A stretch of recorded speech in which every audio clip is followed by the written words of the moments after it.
Start recording.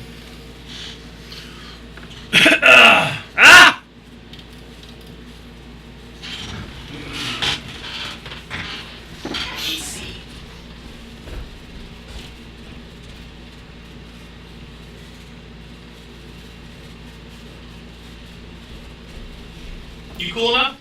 I'm fine. Good. Nah. See what happens? Da da da da da. Got it. Da da da da da da. Perfect.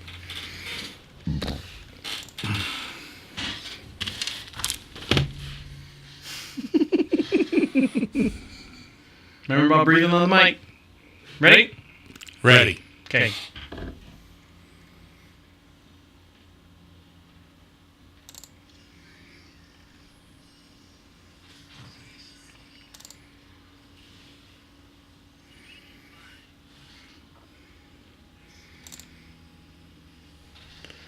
Welcome back. You're listening to Deacon Live right here on Proper Radio. My name is the Deacon, and on today's show, is there a real spy movie happening in outer space? If you're married, watch out for those alligators, and everyone loves weed, even our children.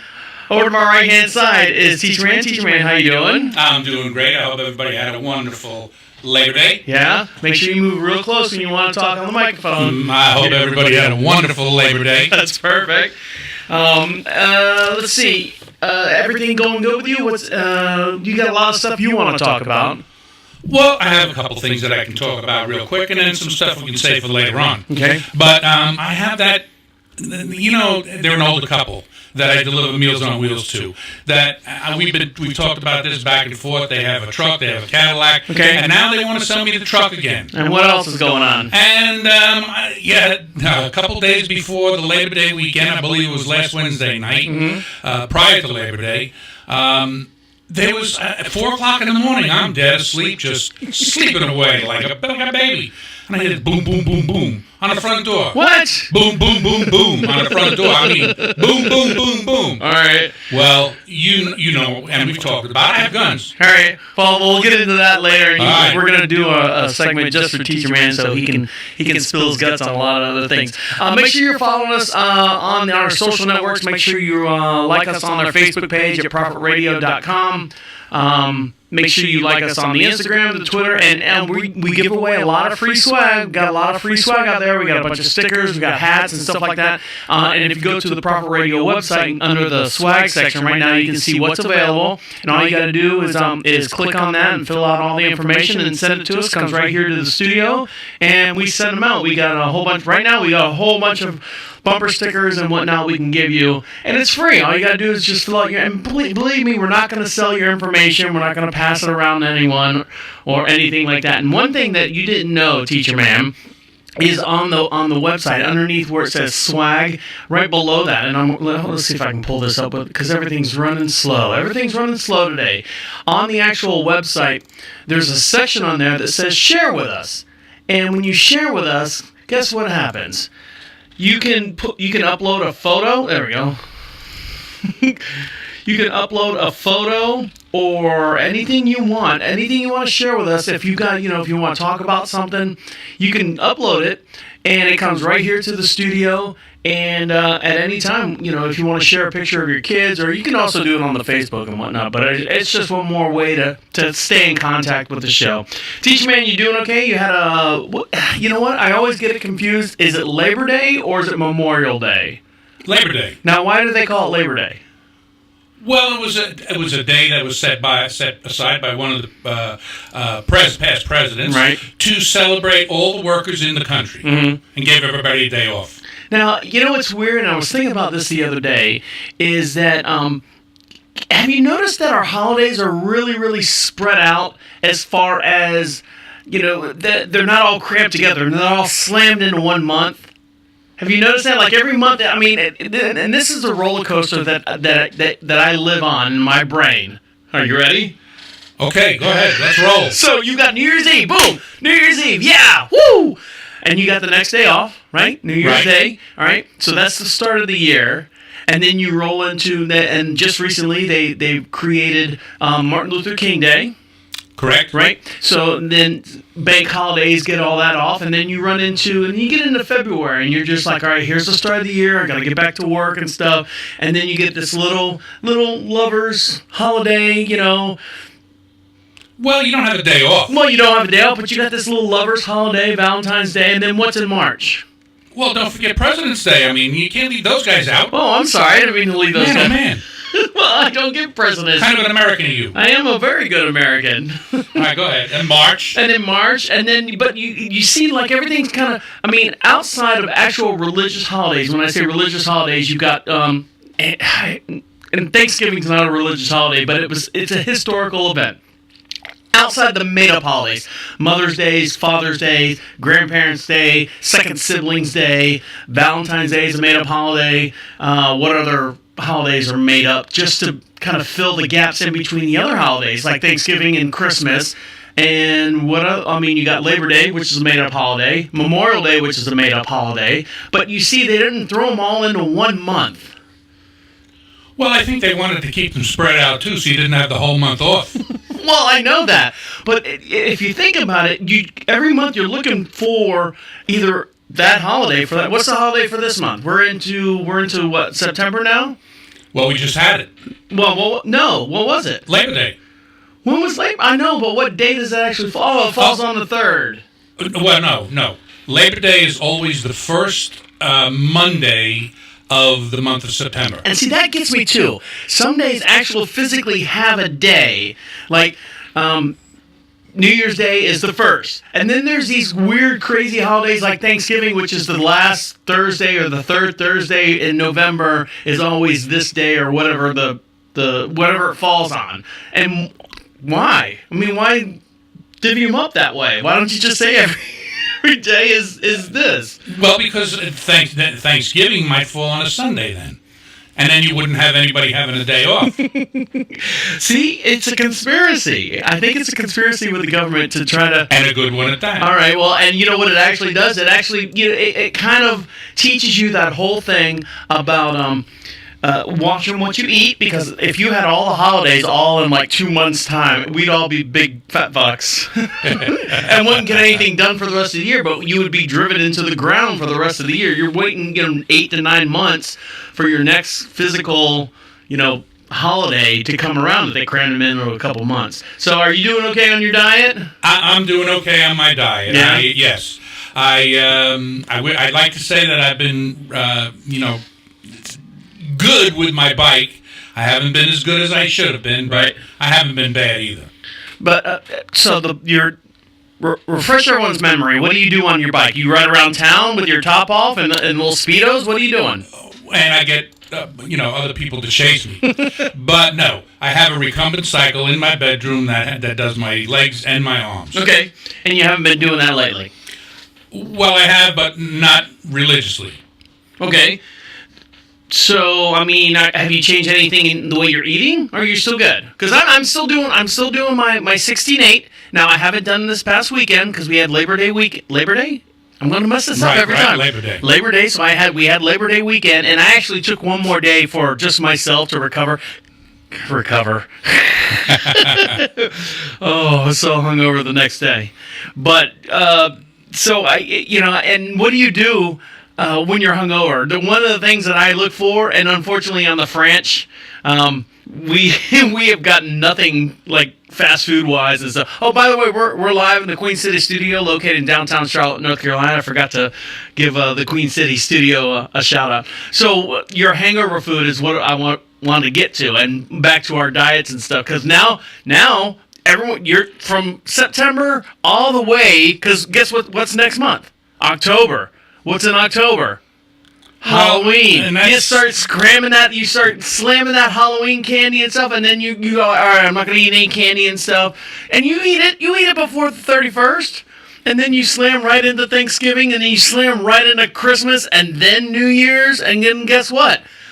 Back to New Year's Day, and I'm not going to eat, I'm going to change my life. You see, it's set up. It's set up for us to fail.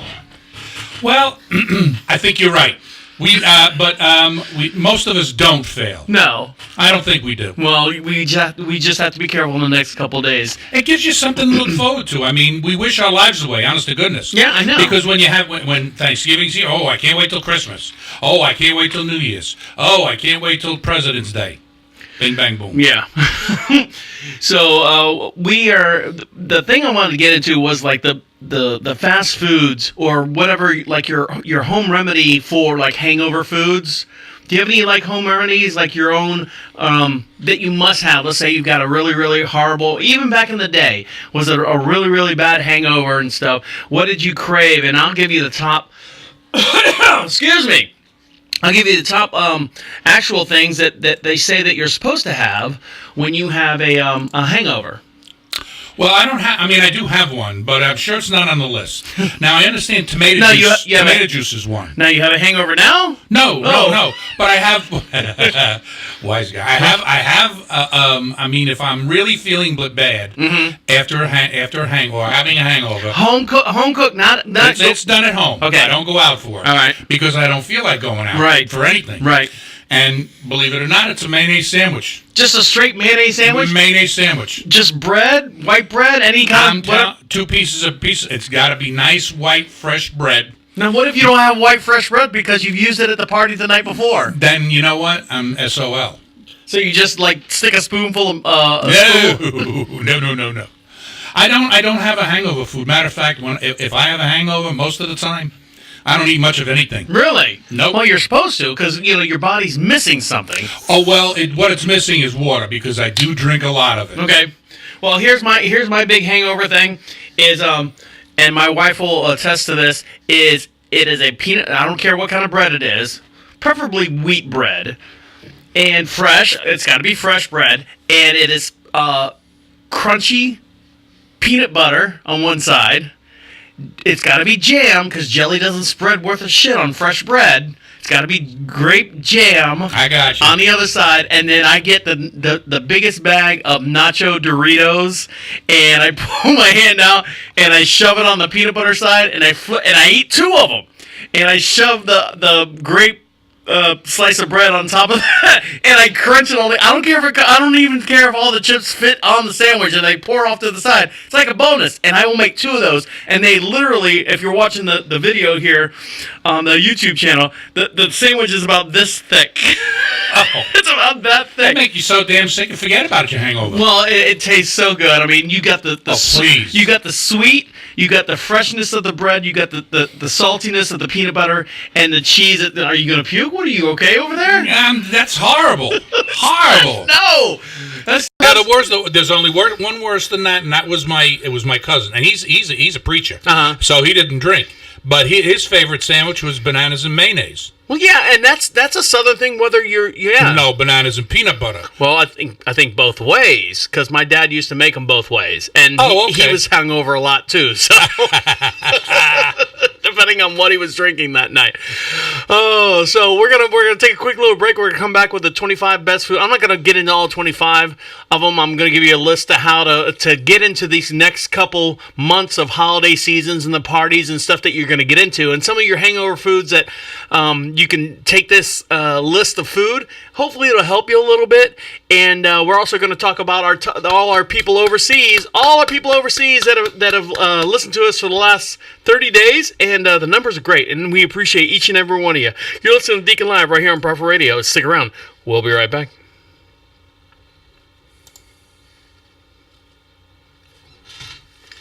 Sorry, I kind of threw that at you sideways. No problem. Good? I'm good. All right.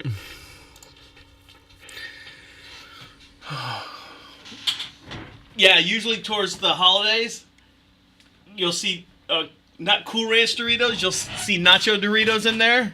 And that's what they're for? And that's what they're for. That's exactly what they're for. Damn. Mm-hmm. Well, I've never seen you probably eat it early in the morning. I've never seen you eat one. That's my day off. No breakfast, no nothing. That's your breakfast, lunch, yeah. That's my get me started, and then we'll go on about our day. It's kind of like I think it's like the crackers and stuff that kind of fill up, catch everything and stick everything around. Jesus, what a fucking combo. Why? Damn. People put potato chips on stuff. I love potato chips on a sandwich. Yeah. But peanut butter and jelly? Peanut butter and jelly, and then... I'm not even a fan of peanut butter and jelly that much. I'll eat a peanut butter sandwich. I love peanut butter sandwiches. But and I love jelly, but I don't eat much of it anymore. I mean, when I was a kid, my mother used to say, "What's for lunch, Mom?" "Oh, make a jelly sandwich." I'd rather go without lunch. All right, we're gonna come back here. Okay. Click over. This computer's running so slow today. Thank you. There we go. Hey, at least it's turned on. I know. We're up to date on everything. At least we think we are. We did say restoring up to Windows whatever next. All right, you ready? Yep. Welcome back. You're listening to Deacon Live. My name is the Deacon. Over on my far right-hand side is Teacher-man. Yes, folks. And you don't like my sandwich. Why? I'm waving at the camera. I'm just saying hi to everybody, and you're looking out to the door. I thought Teresa came in. I thought Teresa came up because I owed her $20 I borrowed $20 from her the other day. I had to send out UPS stuff. I had to send out some local UPS shipping labels and stuff. Give us a call here at the station at 407-448-8800. Text us live at any time at 407-448-8800. Make sure you email me at deacon@profitradio.com, and we'll get you some free swag and whatnot. And I want to talk about free swag. We ship all over the world, and all over the world, people are listening to us. And I just want to break down the top 3 for countries that are listening to us. So, of course, number 1, United States, we branch out of the United States. Egypt is number 2, and South Africa is number 3, with United Kingdom and the Russian Federation, and Ireland and Switzerland still hanging in there, man. I mean, that's that'd be Sweden. What'd I say? Switzerland? Yes. Oh, Sweden. Sweden, they listen to it. Switzerland, not so much. Sweden, yes, they listen to us all the time. Now, just here in the United States, I want you to see these numbers. Teacher-man, without giving out all our delicate information that I got to do at the end of the month, all right? So who's number 1 right now? Our home state. Well, my home state. Yeah, well, I mean, I lived longer there than I did in my home state. Florida. Florida is number 1 for downloading the Deacon Live podcast, which is great. You must be seeing our billboards out there towards the Universal and Disney World area. North Carolina, number 2. Maryland, Jesus Christ, Maryland. We got a big fan base in Maryland. We might have to take a road trip up there and meet some of them, bring some stuff for them. And you know what I don't see on this list? Is your home state. Well, they're too busy eating pizza and... No excuse. You went up there the other day and you handed out all that swag and stuff, and even family members. I know you got at least I did. 19 or 20 family members up there. More than that. Well, how come no one's listening to the show up there in New York? Not even one single ping on our radar I don't know. This past month. Well, I'm so pissed off. Well, I'll tell you what. My 2 nephews are they're so damn busy with their kids that they don't have time to watch TV, let alone listen to a podcast. Yeah. Well, you mean podcast? It only takes 2 hours. You put it in the car, you catch up, and you know, as you're driving on the what's the main highway out there? LIE, Long Island Expressway. Okay. And how long does it take to get to work? Sometimes an hour, right? Well, for my brother, my nephews live close to work. But mowing the lawn and everything, put the headphones in and. I do it here, and I listen to other podcasts and stuff to see what everyone else is doing. And, of course, we're doing very well, and we appreciate each and every one of you for listening to us. And I want to get into the holiday months are coming up, and the top things for hangovers. Because I know this Labor Day weekend, I lost count of all the beers I drank on the French. I drank a lot. Now, let me explain what's going on at the French. And Teacher-man came over, and he helped us out a little bit. Our new arena is almost completely finished. Oh, and that machine. Boom, boom, boom, boom, boom. See, and that shook the world. That's so weird. And I was sitting on one of those, if you guys aren't familiar, I call it a steamroller. It's got a big drum in the front and a big drum in the back, and it pivots right under your seat. So it kind of, there's a term for, I don't want to call to cockled, but there's a term for the way that pivots. Toggled. That's it. To cockled? Why was it so hard for me to say toggle? Well, no, like your car, they hook together like train cars. Well, yes, but there's a term for your car steers with the front wheels, a forklift steers with the back wheels, and you've got that triangle 3-point. Never mind, I'm getting into a whole nother world, and I'm getting a blank stare from Teacher Man. It's simply a coupling. All right, so that's what it is. So I was driving around the steamroller, and it was vibrating. I couldn't even feel it. Sitting on that thing, I could not feel it at all. I could hear it, but the way it was set up, but I guess you couldn't even get close within 50 feet of the machine without. As you went by your wife and I, my daughter and I, was standing by the opening of the arena, and as you went by with that machine, when you had both those rollers vibrating, I mean, we were actually shaking. Really, the ground was shaking. Yes, didn't bother me like a mini quake. Yeah, didn't bother me one bit while I was sitting on that thing. So it's weird, and my wife said she couldn't even get close to the machine because it was like churning her stomach up. It was upsetting her stomach. Yeah. Well, you didn't feel it because of all the beer you had. Yeah, my body was like one of those when drunk people get in the car accidents, they just kind of go with the flow, and they fly out the window. How did I end up in this tree? All right, so hangovers, back to hangovers. And here's what they say, and this is just, our little note to you guys out there getting ready for these next couple months of holiday drinking and eating and stuff, and watch what you eat and watch what you drink. You ready for this? Here we go. Top 25. And number 1, I could not, or not number 1, I'm sorry, number 25, I did not understand this. Teacher Man, what's that say over there? That's one of my absolute favorite drinks, is milk. Yours too, I believe. I drink a lot of milk, hangover or not. Right, but why would milk be good for you for a hangover? I would think that would curdle in your... I was always told that it would curdle in your stomach. Like if you had leftover whiskey or hard liquor or anything, it would curdle in your stomach. That stuff's long out of your stomach by the time you drink the milk. Okay. So because of its... why it's 1%, I have no idea. That's my question. Well, here, we can read right here. Although pre-gaming your night without a glass of milk may seem a little odd, but when you're feeling wide-eyed and bushy-tailed tomorrow morning, be glad you did. So they're saying drink it before pre-game? Yes. Well, yes. Yeah, because of the protein and the fat content of the beverage, other foods rich in its nutrients, lines the stomach. See, now here's the thing. Lines the stomach and slows the absorption of alcohol. That's where I say it curdles in your stomach. Now, there was a movie a long time ago, starred a young black female. Her name was Whoopi Goldberg. Are you familiar with her? Not when she was young. Well, and she was in a movie with a gentleman by the name of Bobcat Goldthwait. And now this is an 80s movie, so I'm dating myself. Okay. And she was, the movie was called Burglar.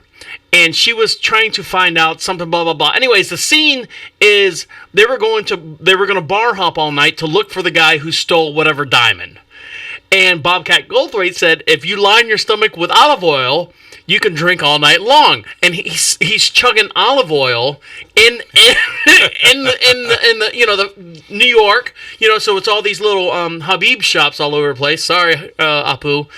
And by the time they hit bar number 3, he was completely passed out because it didn't do anything. But they're saying drink not whole milk, 1% milk to pregame, so it slows the absorption down. Now, here's a big hit, pickles. Is this for before or after? Well, it says because pickles are picked in a salt-filled liquid, or pickled in a salt-filled... Munching on them can help keep the nasty hangovers at bay.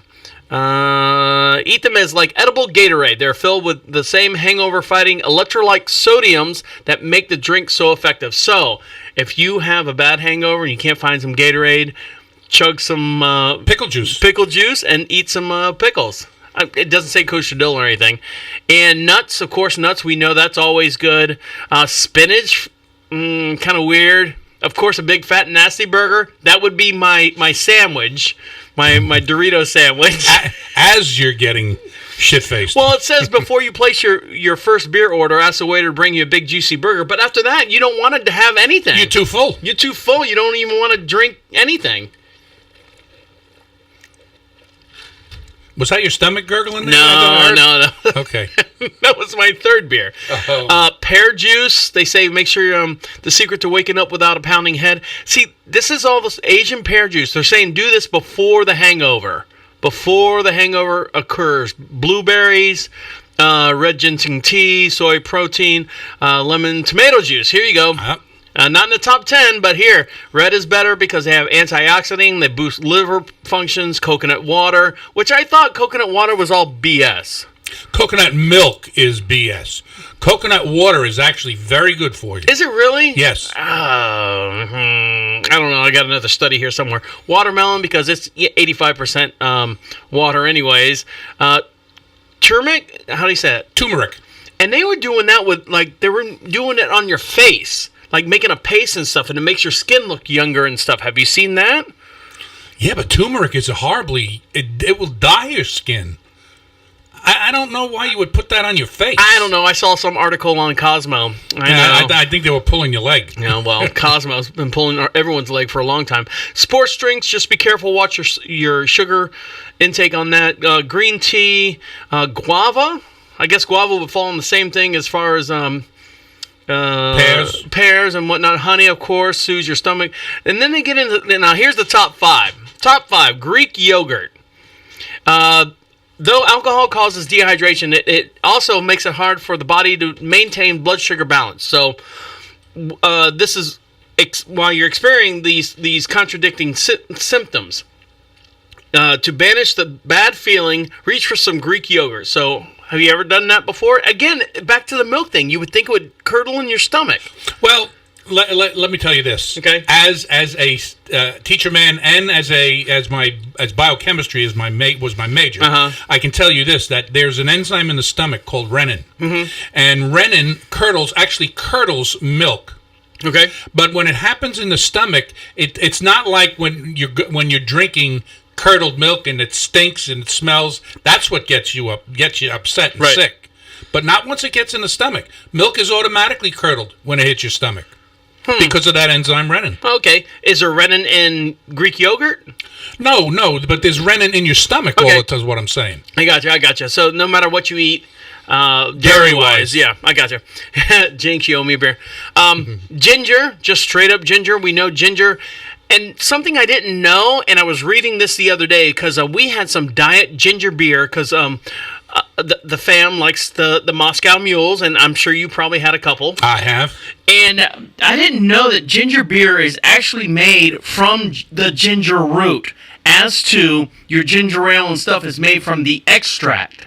Right. Have you? Okay, so you knew that. I did know that. So if you really really have a bad upset stomach, and we had some leftover diet ginger beer, and I'm like on, Mr. Pinch a Penny over here. I'm like, I'm not throwing these away. I know they're disgusting, but I had, a couple diet ginger beers. There's no alcohol in them. Right. And they have a nice bite, little spicy bite to them just by themselves. Well, I don't think I'd want to put a piece of ginger in my mouth and chew it. Because that would put a hurting on you. But what you could do is crush up pieces of ginger in, I know it's your favorite beverage, what? Club soda. Oh, God, seawater. Seawater. Tastes like seawater. Asparagus, number 3. They say eat eggs is number 2. And the number 1 thing that you should have to help cure your hangover for these holiday months coming up is... Bananas. The mineral lost by frequent urination when you drink. Of course, it's like any athlete, cramps and whatnot. They say eat a lot of bananas and stuff. So there's your little healthy tip for the next coming months. And I hope that everyone... We're not done yet. Believe me, we're not done yet. We're just getting started. We got a bunch of stuff. Teacher-man was almost molested or something crazy at his door. Well, no, but what I wanted to say is these are actually preventatives. They prevent the hangover. They work hand in hand, I would think. You would think they would work hand in hand. But they work better before you get shit-faced rather than after. Now, there was an actual product out there that was called Chaser. And I remember it came out, and when I first started DJing and the big nightlife of the rave parties and stuff in downtown Orlando and whatnot, and they were called Chasers. Now, you today, the only size of container I can think about, you know those little 5-hour energies? Yes, I do. Okay, so those 5-hour energies, this was what the size of it was called Chaser, and they were the first ones. They were, all those little size containers were not even invented yet, and they came in a 4-pack. And what you did was you'd open up a Chaser. It was like almost like the color of your shirt. If you're watching the YouTube live stream, the bottle was almost the color of your shirt, and it said Chaser in yellow across it. And you open it up, and you took that one when you took your first drink. Okay, and then as the night went on, as you were tapering off, you took a second one. As the night went on, and then right before you went to bed, you took a third one, and then the fourth one was if the first 3 didn't work in the morning. And I'll tell you what, you could drink all night long on those. They were expensive. They were like $12, $11 for the 4-pack, which is nothing because what are they getting for those 5-hour energy things? Well, back then, $10, $11, $12 for 4 little bottles. That was a lot. Yeah. Yeah. But they worked. I mean, they worked. And my wife, every time we go by they were in by the Tums and the antacids and stuff, and I'd look. They were always in there, and I always stop and look just to see if someone's picked it up because you can find them online. And she's like, "What are you looking for?" I'm like, "Nothing. Just look. Just looking. Just in case. Just see if they're still around because they were. I mean, you couldn't go to a nightclub outside of the Pepto-Bismol and stuff, but that's another story. Stepping all over those little bottles on the floor. Yeah. So you're listening to Deacon Live right here on Proper Radio. When we come back, we're going to talk about Teacher-man, his little incident and stuff. And we're going to get into some more, let's see, what are we going to get into? If you're in a relationship, watch your relationship, because that person that you're in a relationship with might be trying to get rid of you. So stick around. You're listening to Deacon Live right here on Proper Radio. I'll be right back. Sweaty. Do you know when... and I'll turn the AC back up. During my heyday... as a teenager and back when I was younger, 18 was the drinking age. Yeah. The biggest thing they said to do was when you were done for the night and you went home and you were about to go to bed, best thing to do is take 2 aspirin before you go to bed. Right. You'll wake up and no hangover. Oh! And everyone's on the floor. Oh. And that worked several times for me. I don't know that it worked all the time. Right. But it worked several times. Maybe I just didn't drink enough to have a hangover. But it worked. Yeah, that's probably what happened. But yeah, that looks good. Good. Yeah. Proud to tell your friends. I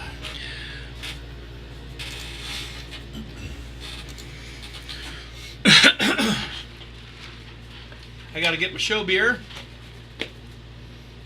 Should be iced by now. Well, I'm hoping.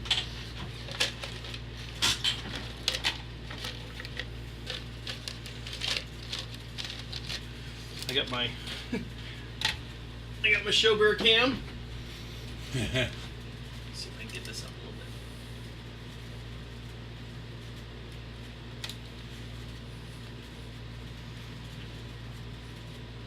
My show beer cam.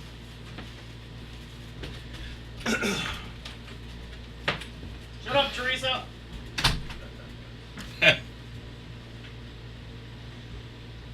There he goes, bossing the help around again.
let that run for a while.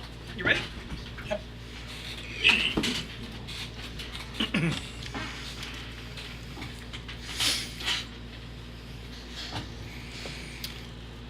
Damn it. Come on. What the hell is it caught on? You're probably... wheel. Yep.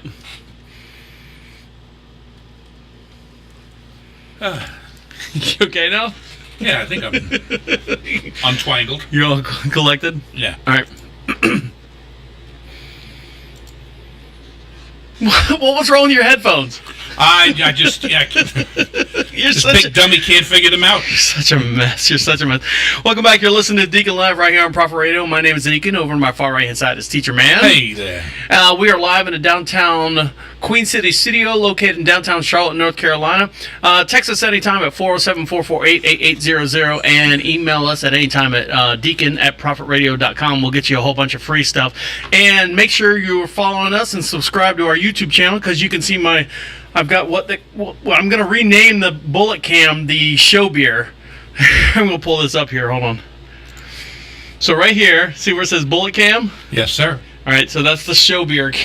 So, just to make sure we're keeping it real. Everyone that listens to the show, like, oh, they're not really, bullshit. We're right here in the studio. Yep. All right. So I have a question for you. I got an answer. I don't know if it's the right one, but I got an answer. So what's the difference between a button-up shirt and a button-down shirt? Oh. Well, okay. I have a theory. You have a theory, okay. And I'll tell you. Now, I guess it depends on how you button your shirts. Drag it out while I drink my... Or Should I start your show beer? Yeah, while I open my show beer. Well, Go ahead. See if this doesn't make sense to you. Okay. You go to the store, and there's a haberdasher there, somebody to help you with your men's clothing, and you say to him, I want to buy a button-down shirt. Okay? Okay. He's going to get you a kind of shirt. Or you go in there and you say, I want to buy a button-up shirt. Okay. He's going to get you a certain kind of shirt. Right. Now, what I think he's going to do is get you the same kind of shirt. So you're saying I'm saying they're the same thing because I think it depends on the person putting the shirt on. If you start at the collar and button it down, it's a button-down shirt. So you're saying that he goes, do you like this one? And you're like, no, I don't like that one. He literally just ducks behind the counter and they pull out the thing. Do you like this one? That's the one I like. I love that one. Well, yeah. And sometimes, and I've done it too, where I reach and I find, because sometimes if I start at the top, I get to the bottom, I say, fuck. Because I have one too many holes or one too many buttons. Okay, can you see my shirt here? Yeah. All right, now what kind of shirt do I have on? All right, that to me looks like you have a button-up shirt on. Okay. Because you have a bottom button buttoned, and that looks like where you started. And I'm gonna tell you right now. So when you go over to England and you go over all these places, and when you take your paychecks and you buy your fancy suits, okay, and you say you want a button-up or button-down shirt, a button-up shirt. You ready? Here we go. Pay attention, everyone. A button-up shirt is a shirt that's got buttons from down to your tails, or not your tails. What's in the front? From the bottom in the front. From the bottom in the front, all the way up to your collar. Okay. Okay. All right. A button-down shirt has buttons. I'm going to start at the bottom again. Has buttons all the way at the bottom front, all the way up to the collar, but the collar itself buttons down. When you if you're wearing a tie, you know how when you wear a tie, the collar has those little buttons. Yeah. Yes. That is a button. That's the official definition of a button-down shirt. They're all button up, but unless they have those two little your butterfly collars. And they have the two little buttons right here so you can button the collar down. That it is a button-down shirt. See, now I always called that a button-down. I want a shirt with a button-down collar. Yeah. And then everybody knew what I meant. So there you go. Yeah, button-down collar. Yeah, button-down collar. How about that, huh? Yeah, and I remember the ones with the little tabs in there. They used to hold your tie in. I loved it. I don't remember the little those. Snap. Oh, well, that was before your time. Yeah. That was 60s. So, we were talking about make sure if you're dating someone or you're married to someone that they're not trying to kill you. I just can't get away from all these. Teacher man, if you knock your camera over one more time. You know what? Listen, I apologize, but on. not really. How does that keep on falling? I think it's the. I'm gonna move it over here. All right. Well, point it upwards. Okay. We gotta check the angle. Hold on. Testicle difficulties. Oh my goodness. All right. Hold on. There you go. Is that better? I like that. Okay. There we go. It was on top of the server, which vibrates. So. All right. Back to what I was talking about. There are so in the past news and I apologize. I do apologize for not being on in the last 6 days. Everyone was on vacation and I couldn't get into the studio to do a podcast. So that's the the owner of the station's fault. So but in the last 2 weeks, there's been all these reports of either relationships breaking up and getting physically disposing of people, or getting rid of them, or your wife, boyfriend, ex-girlfriend, something like that. Have you noticed in the last 2 weeks all the articles that have popped out? If you haven't, give me a minute. I'll read them to you. Well, I have noticed some, but I mean, usually there's some kind of financial motive to that. It's just not because, you know what, I can't stand this fucker anymore. I'm gonna shoot his ass. Right. So here, this actress. Hold on, of course I got to do this again. There's an actress who, and when I say actress, I'm using that term very, very, very loosely. There's an actress that actually, her boyfriend and her, here's the thing right here.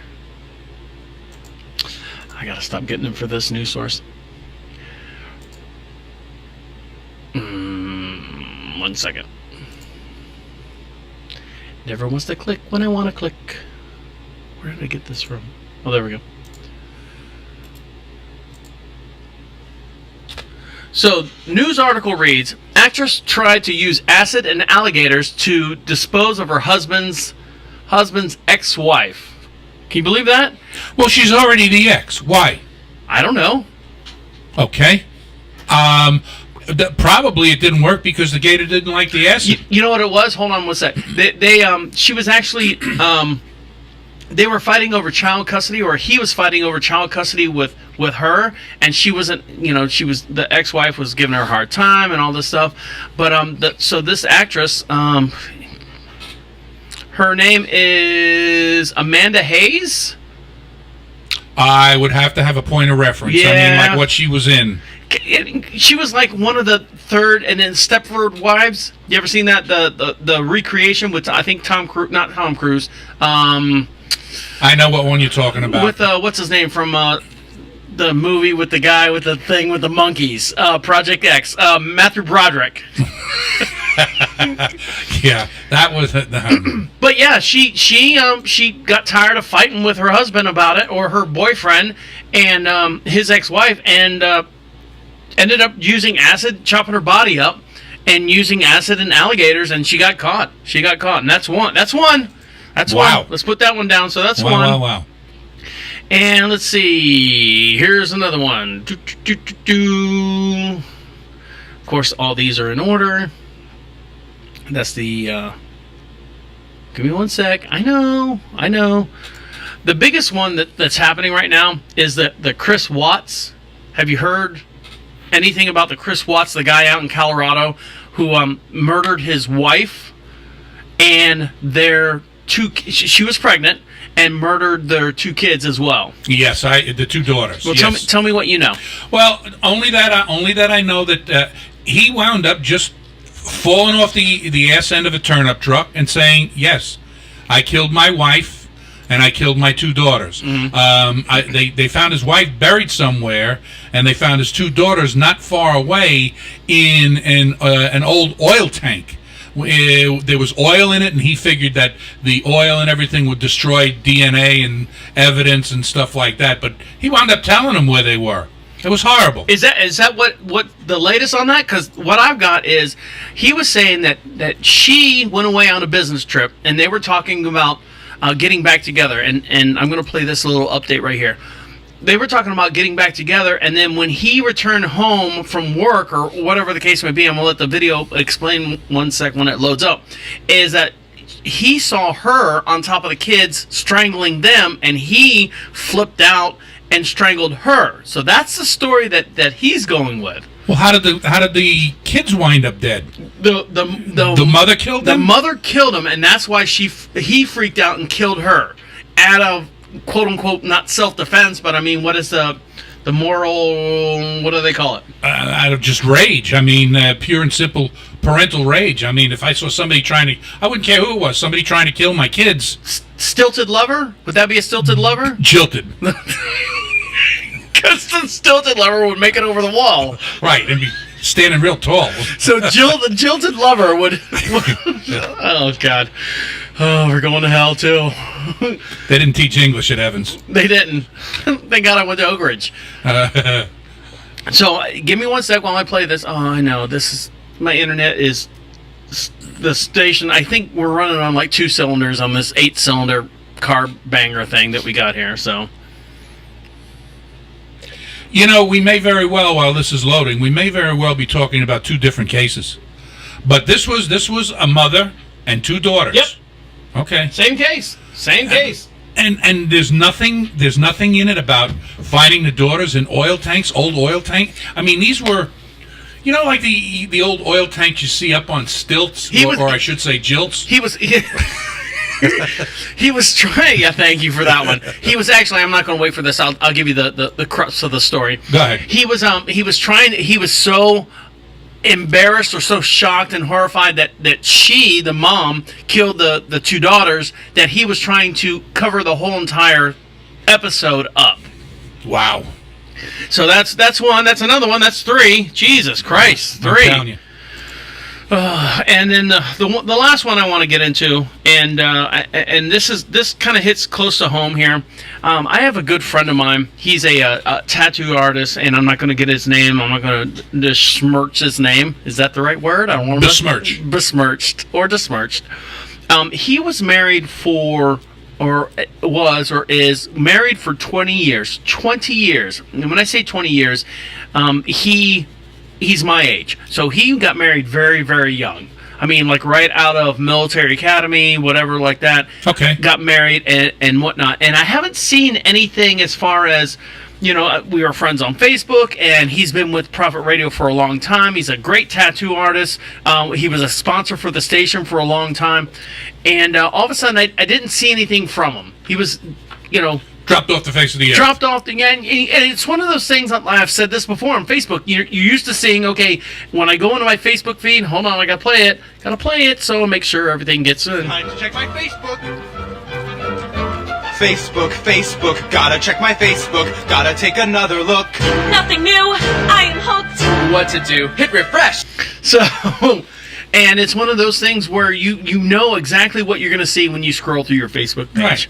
And I haven't seen, you know, you see a couple pictures, and the pictures are getting limited and few and far between. And all of a sudden, you don't see anything. You really don't think about it because you think, all right, everyone's got their own business going on.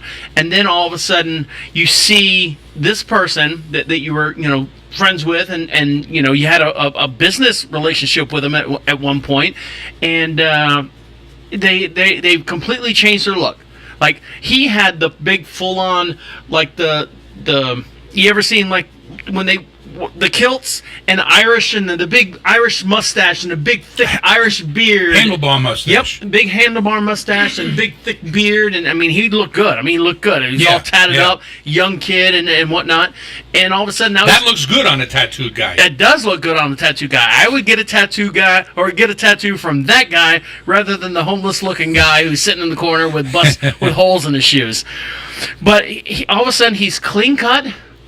I mean, he always had that rockabilly is the look at that what it is, and he had the clean cut hair and clean. I mean, he's just bare face, baby face, clean all the way down. And he was like going, "Well, a new chapter starts in my life," and I'm like, okay, and I just kind of let it go. And then he was, you know, he's doing all this tattoo stuff, and I reached out to him. I said, "Hey, what's going on? You know, are you?" And I see in his little status, divorced. And I'm like, hey, man, what's going on? We were texting back and forth. He's like going, well, this is what happened. My wife did this, and she became, this and that. And I'm like going, for real? And it's one of those where you're like, 20 years, for real? How many? 2 kids? Heartbroken for him. 2 boys, for real? Something happened? What happened? Well, of course, it was drug addiction. It got this and that, and one of the 2 spiraled out of control. And I just felt bad because you're like, and you see like all these happy pictures, and you never see like there's some trash out there that always texts or puts all this, any of you cocksuckers know this chicken, and you're just like going, why do you even put that up there? But this one, just a great family, had great family pictures and whatnot. And now he's divorced. He's living on his own. He's trying to get his life and stuff together. And but relationships. I mean, people throw them away as quickly as they throw away a disposable razor. You know what I mean? I know. It's too easy. Kids now. I'm saying kids. He was married 20 years, but kids nowadays. They don't even take marriage seriously. They don't even bother to take the vows and then work at them to make them work. Now, I'm interested to know is, when you were growing up, the average age of someone getting married was about what age?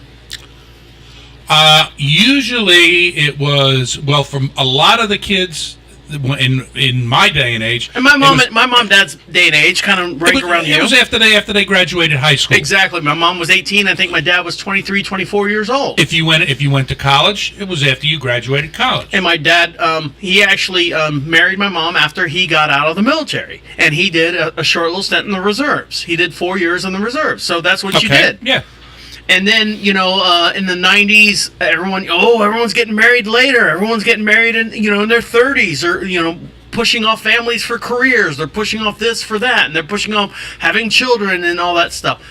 So what cycle are we in now? We're in the cycle now where when you date someone, because we're so open and we have so much attachments to other people, like when you always see the movies, maybe my dream boat's on the other side of the world. That was what girls thought or whatever back in the olden days. I say olden days, 20s, 30s, 40s. Maybe my dream boat's around there. But now, literally, maybe the girl would say, or the boy would say, maybe my wife is on the other side of the world. And just a click away. And just a click away. Just a click away to find that person, that one love. Because you know what? If this person in my town,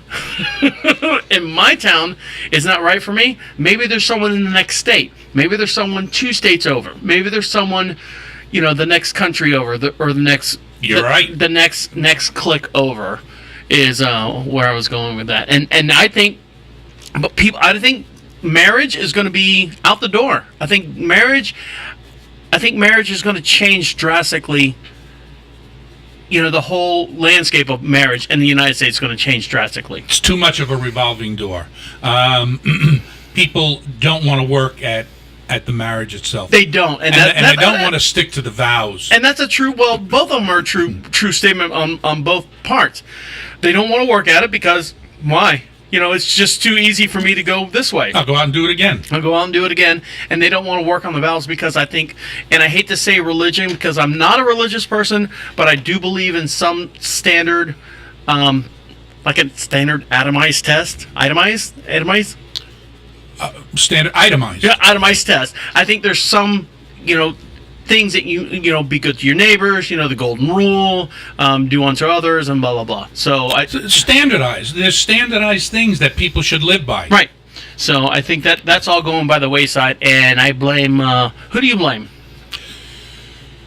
I blame. Excuse me. That's right.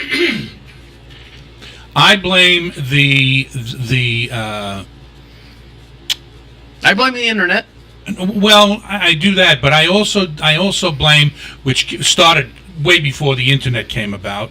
It was the decaying of the American family. too many when you know what? When I was growing up in my neighborhood, there was one family. I'm talking the entire and New York. We had pretty big neighborhoods. Yeah. We had one family where the father was a drunk. And I mean, he would actually bring women home to his house, sleep on his couch in the same house with his other kids and his other wife in there. Yeah.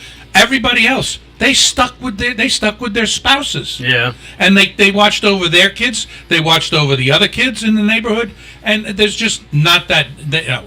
People don't even know their fucking neighbor anymore. Right. And I think you hit the nail on the head. That the breaking down of the American family has happened. So we're going to take a quick little break, and we're going to talk to Teacher Man about his little nightmare that he had. Hey now. And and some other cool things. So stick around. I want to take a ride in that truck. You're listening to Deacon Live right here on Prophet Radio. We'll be right back.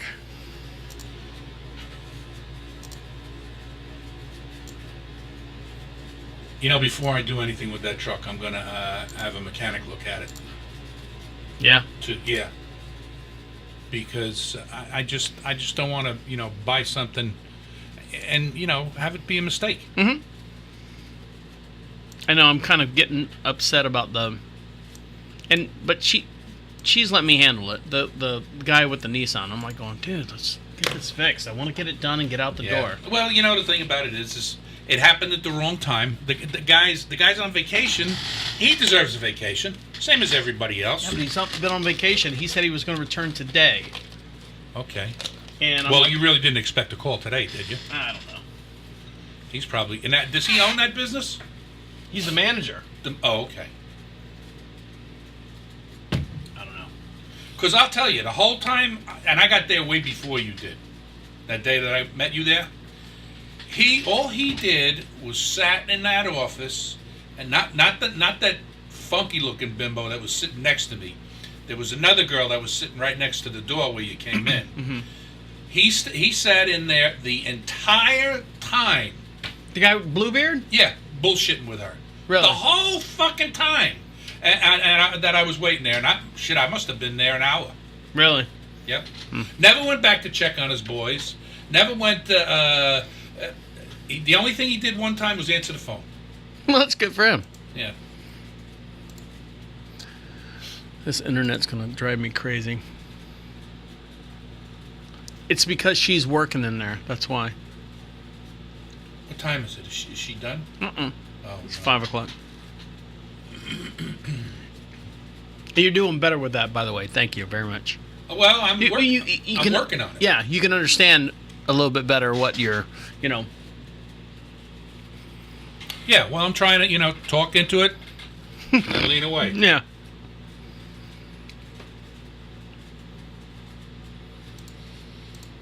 I'm not hog breathe into it. Oh, come on already. Let me disconnect. Disconnect. And reconnect. See if I can get a better signal.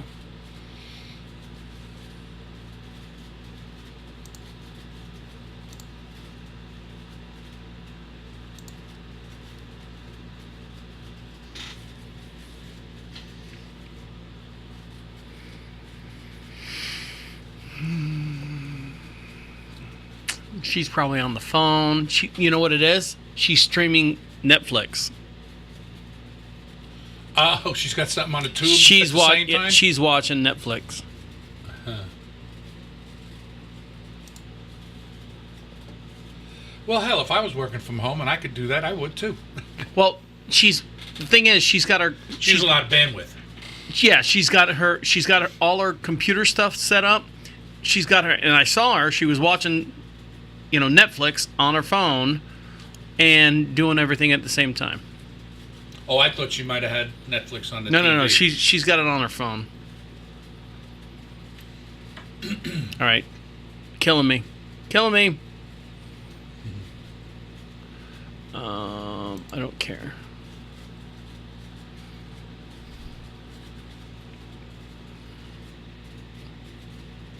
All right, we'll just skip by it. It's not going to be very, very visual, but we'll get through it. Ready? Yep. Okay.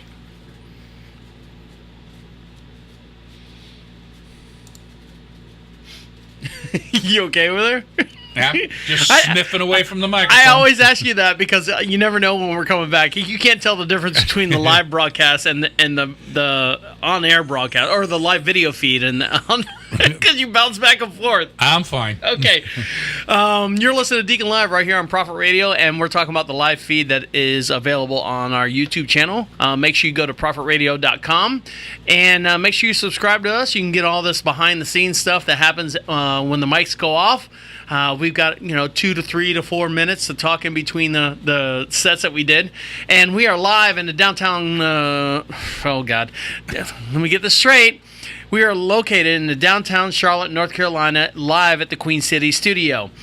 Give us a call at the station at 407-448-8800. Text us live at any time at 407-448-8800. And man, I was trying to get the internet. I think everyone in the building is on the Wi-Fi. I think everyone's on the Wi-Fi and the Direct Connect in the building. Oh, I think it's Amazon's got a sale today, so I think everybody's buying something.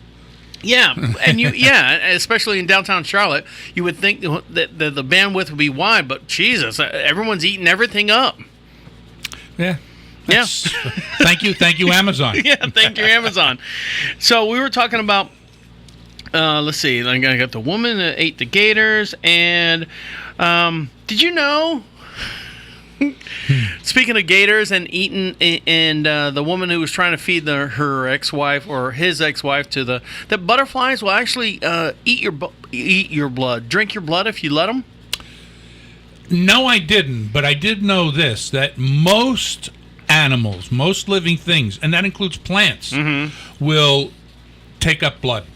What do you mean take up blood? Like if I cut my arm and put it on my tomato plants, your tomato plants will grow like the dickens. Really? Yeah, they absolutely will. Did you know the ancient Egyptians used blood as a fertilizer, and they noticed that their plants flourished like they couldn't believe? Mm-hmm. Well, and they did that as a result of when they were mummifying these bodies and they were embalming them and draining all the blood out. Mm-hmm. They would take it to the fields, and they figured they were throwing it away, but they threw it in the fields. Right. And especially corn. Mm-hmm. So next time you cut your finger, go out in the cornfield and dribble it on the dirt. No, really? But seriously, yes. Excellent fertilizer. Well, I remember growing up as a young deacon, and my dad and my grandfather would go fishing all the time, and they would gut the fish and do all the stuff. And my grandfather had crops, small crops, on his property in Titusville, and he would my dad said, "Okay, bury the fish." Bury it. And I'm like, going, why? And we just buried it at the head where the water would run down. We'd bury it at the head of the crop, instead of burying it right under. Smart grandpa. Yeah. So that's what we did. Okay, there you go. So you know who else is a smart grandpa? I'm going to guess me. So there was a story out there. Do you have one of those? Do you have an O-ring? An O-ring? Yes. You mean like the one that went bad on the space shuttle? No, an O-ring. An O-ring. Now this is a new thing now. Speaking of Amazon, thank you Amazon. There is a camera that you can have for your doorbell. I know what you're talking about. Okay, so there's also other cameras that is made by this company called O-ring, and they've got like a carport, they've got a garage, and they've got one, and all of them alert your phone. So if someone, and they're all motion detected, so they're not running all the time and whatnot. So if something goes by the camera, you get a phone or a phone alert, and all of a sudden you can see the picture there for a little bit, and you can, deny it or whatever. There was a girl, a young lady, who was ringing this doorbell, mind you, for almost an hour. Ringing the doorbell, hitting the door. Was she a little retarded or? No. It was 3 o'clock in the morning. She was banging on the door, ringing the doorbell, and the O-ring camera caught her. And she had a long white T-shirt on, and she had shackles on her wrist. Shackles? You mean like handcuffs? Like handcuffs on one wrist, and the other side was kind of dangling down. And Hello, 911? Nobody answered the door. the people in the house, I guess for whatever reason, just thought they didn't either hear it, they were zonked out, they were on, I sleep with earplugs. So they could walk right in and take what they wanted. Well, it's not that. The funny part is because we have bulldogs and the bulldogs snore. But as soon as I know. Do they ever? But as soon as my wife gets out of bed, we have the baller. Listen to me. We have the real natural wood floors that when you walk on them, like an old farmhouse, they creak. And I hear and I feel the vibration in the bed, the creaking. Yeah. So I can tell if someone gets in the house. Don't worry. Okay. I just don't want to hear the dogs snoring. But so who knows what these people were doing? She was knocking, nothing. Next morning, couple wakes up that own the house, went through the video camera and saw this white girl, long blonde hair, and it's weird when you see the night vision. Everyone looks kind of creepy anyways. And they got those funky looking eyes. Yeah, the funky green eyes. Yeah. She's knocking on, and she had shackles on her hands, on one of her hands, like she broke free, and just a long shirt, and kind of like meandered off after about an hour, and they posted. They said, "Oh my God, scary! Oh my goodness." Well, I guess they also came about with those cameras for people stealing packages off the stoop. Well, yeah, and things like that. Well, now that the technology's gotten a little bit better, but here's the best part of the story. Best part, worst part, whatever, however you want to take it. So the young lady, the couple posted the video on Facebook, everyone's Facebook. A woman saw the girl, recognized the girl, and said, "Oh, she's the girl who's dating my ex-boyfriend now." Man. And they, put out an APB, and within like 2 or 3 days, the boyfriend killed himself. Let me hold on. Let me backtrack. So what happened was they recognized the girl. They said, "Hey, this is Sara Parker living on 123 Main Street." Sorry, Sara Parker. Any Sara Parkers out there listening? And so they went to Sara Parker's house. When they went in there, they found the boyfriend dead. Gunshot wound to his head. And what happened was he was actually keeping her, hoarding her, abusing her in that house, and she got away. She couldn't find anyone to help her. She went back to the house. Back to the house that she just escaped from with her boyfriend, and whatever the case may be, we don't know the inside story and stuff, but when they came upon her a day or two later, found his dead body in the place with a self-inflicted gunshot wound. Whoa. From this video. Whoa. Unbelievable. But you know what? If I was looking at that video, that would have scared the hell out of me. Right. Yeah.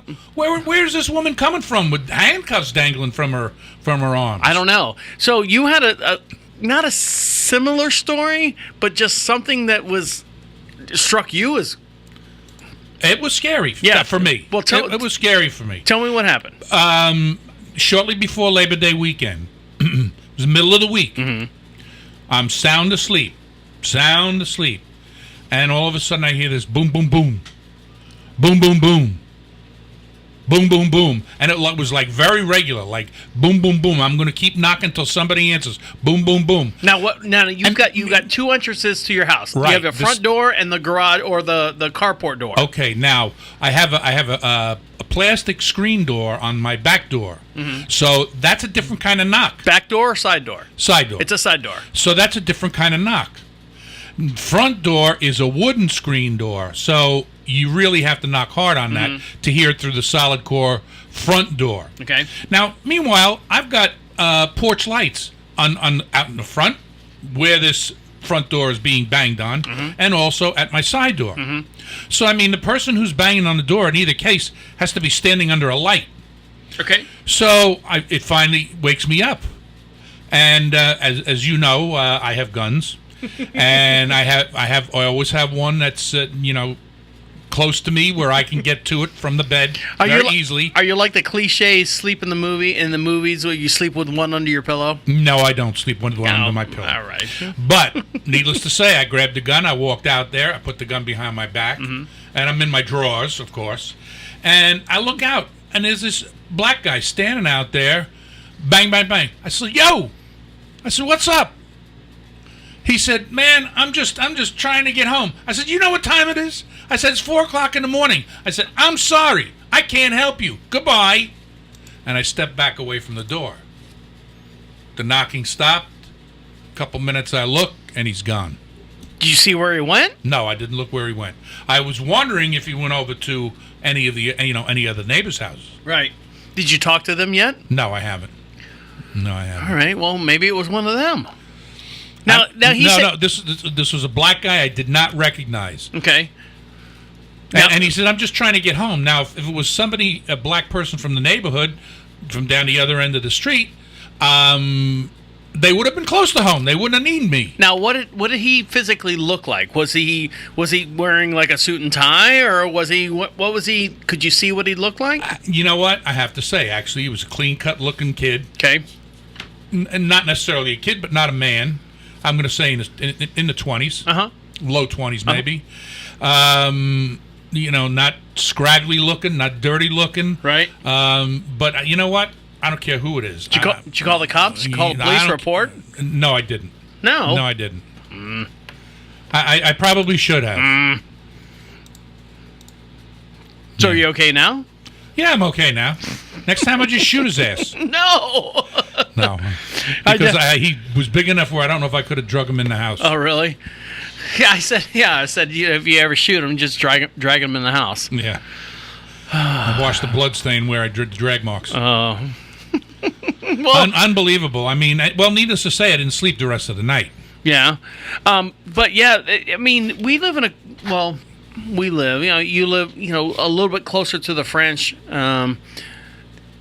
than downtown Charlotte, and you would think, downtown Charlotte being a hubbub and a big metropolis. Okay, big metropolis and stuff. You would think that would happen a little bit more frequently in that type area. Now, where I live, the French, you live about 5 miles down the road from us, and probably so. And it's very rural, and it's very, very unnerving when something like this happens, especially when you live on. And these are what horror movies are made out of. Yeah. I mean, in the city, you're like going, why would someone live out there and, do all that stuff? Why am I sounding country? Why would someone live out there in the country and not expect this to happen? But it's weird. You think in the city, you don't know your neighbors. When you live out in the country and you physically don't see them all the time, you do not know. I mean, there's down from the French, there's 3 or 4 houses that rotate people out of, and they're not the best quality of houses, but you don't know what's going on in there. All of a sudden, the next day, I mean, it's just so. And now you live in a little, not a neighborhood, but a established area. I mean, there's 15, 20 houses in that area. Yeah. So, but unfortunately, you're the first one in front of the off the main drag there. If you can call that a main drag. Yeah. So you okay? Yeah, everything's fine. Did you buy a new gun? Did I buy a new gun? Yes. Yes, I did. I saw it on... See? Well, because I gave one away. Right. And so I wanted to replace it, and I bought another. I found one down the line afterwards, and I bought it. Oh, good. Well, you saw it in the car? No, I saw it in the vehicle the other day on Memorial Day or Labor Day. See, I told you I was going to mess it up again. On Labor Day, I saw it in the glove compartment and and the rubber nursing gloves or whatever around it. That's a joke. It's a joke. You didn't do anything. I'm trying to think of what the hell did I leave in there. You're listening to Deacon Live right here on Proper Radio. Stick around. We're going to talk about some more crazy stuff. Hopefully not gun stuff. And I want to talk about the whole Nike thing. The whole Nike thing with Colin Kaepernick. Do you know about him? Do you know about that guy? No. Okay, good. You can clue me in. I will. Stick around. You're listening to Deacon Live right here on Proper Radio. I'll be right back.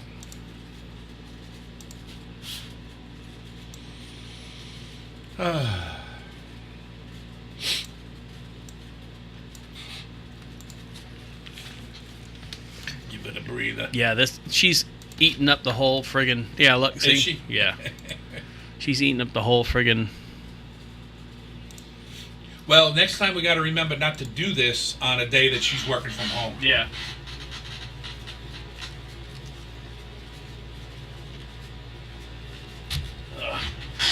She probably ought to cut that out so they don't know we're home.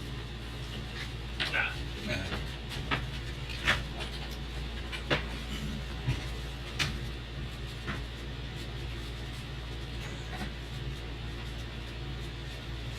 Gotta get my spritz in.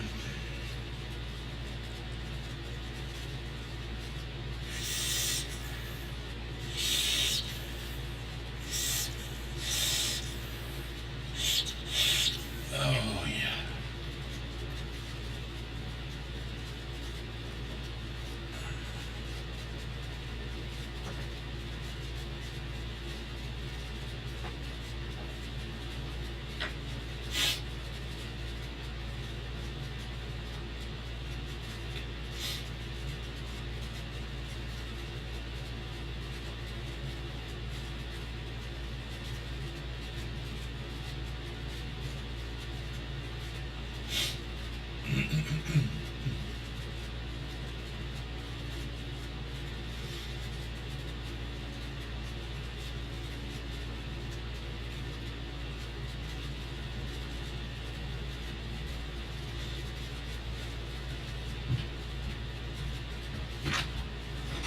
All right, so if you don't know what the Colin Kaepernick thing is, great, because Is that what's in purple? no, Oh.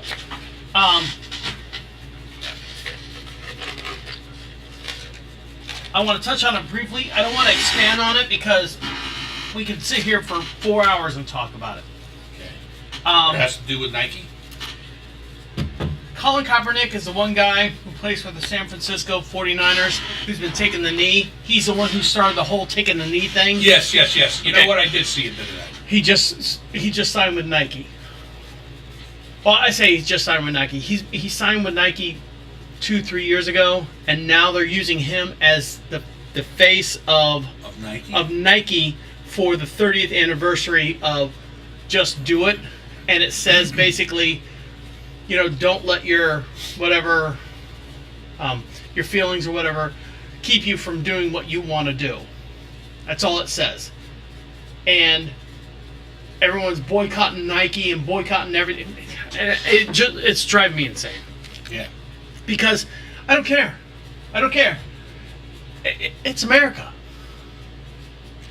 Yeah, but when then you'll rub my wrong side, because it's because it's America that you can do something like that. Mm-hmm. You need to respect the national anthem, you need to respect the flag, and you need to respect the Pledge of Allegiance. Good.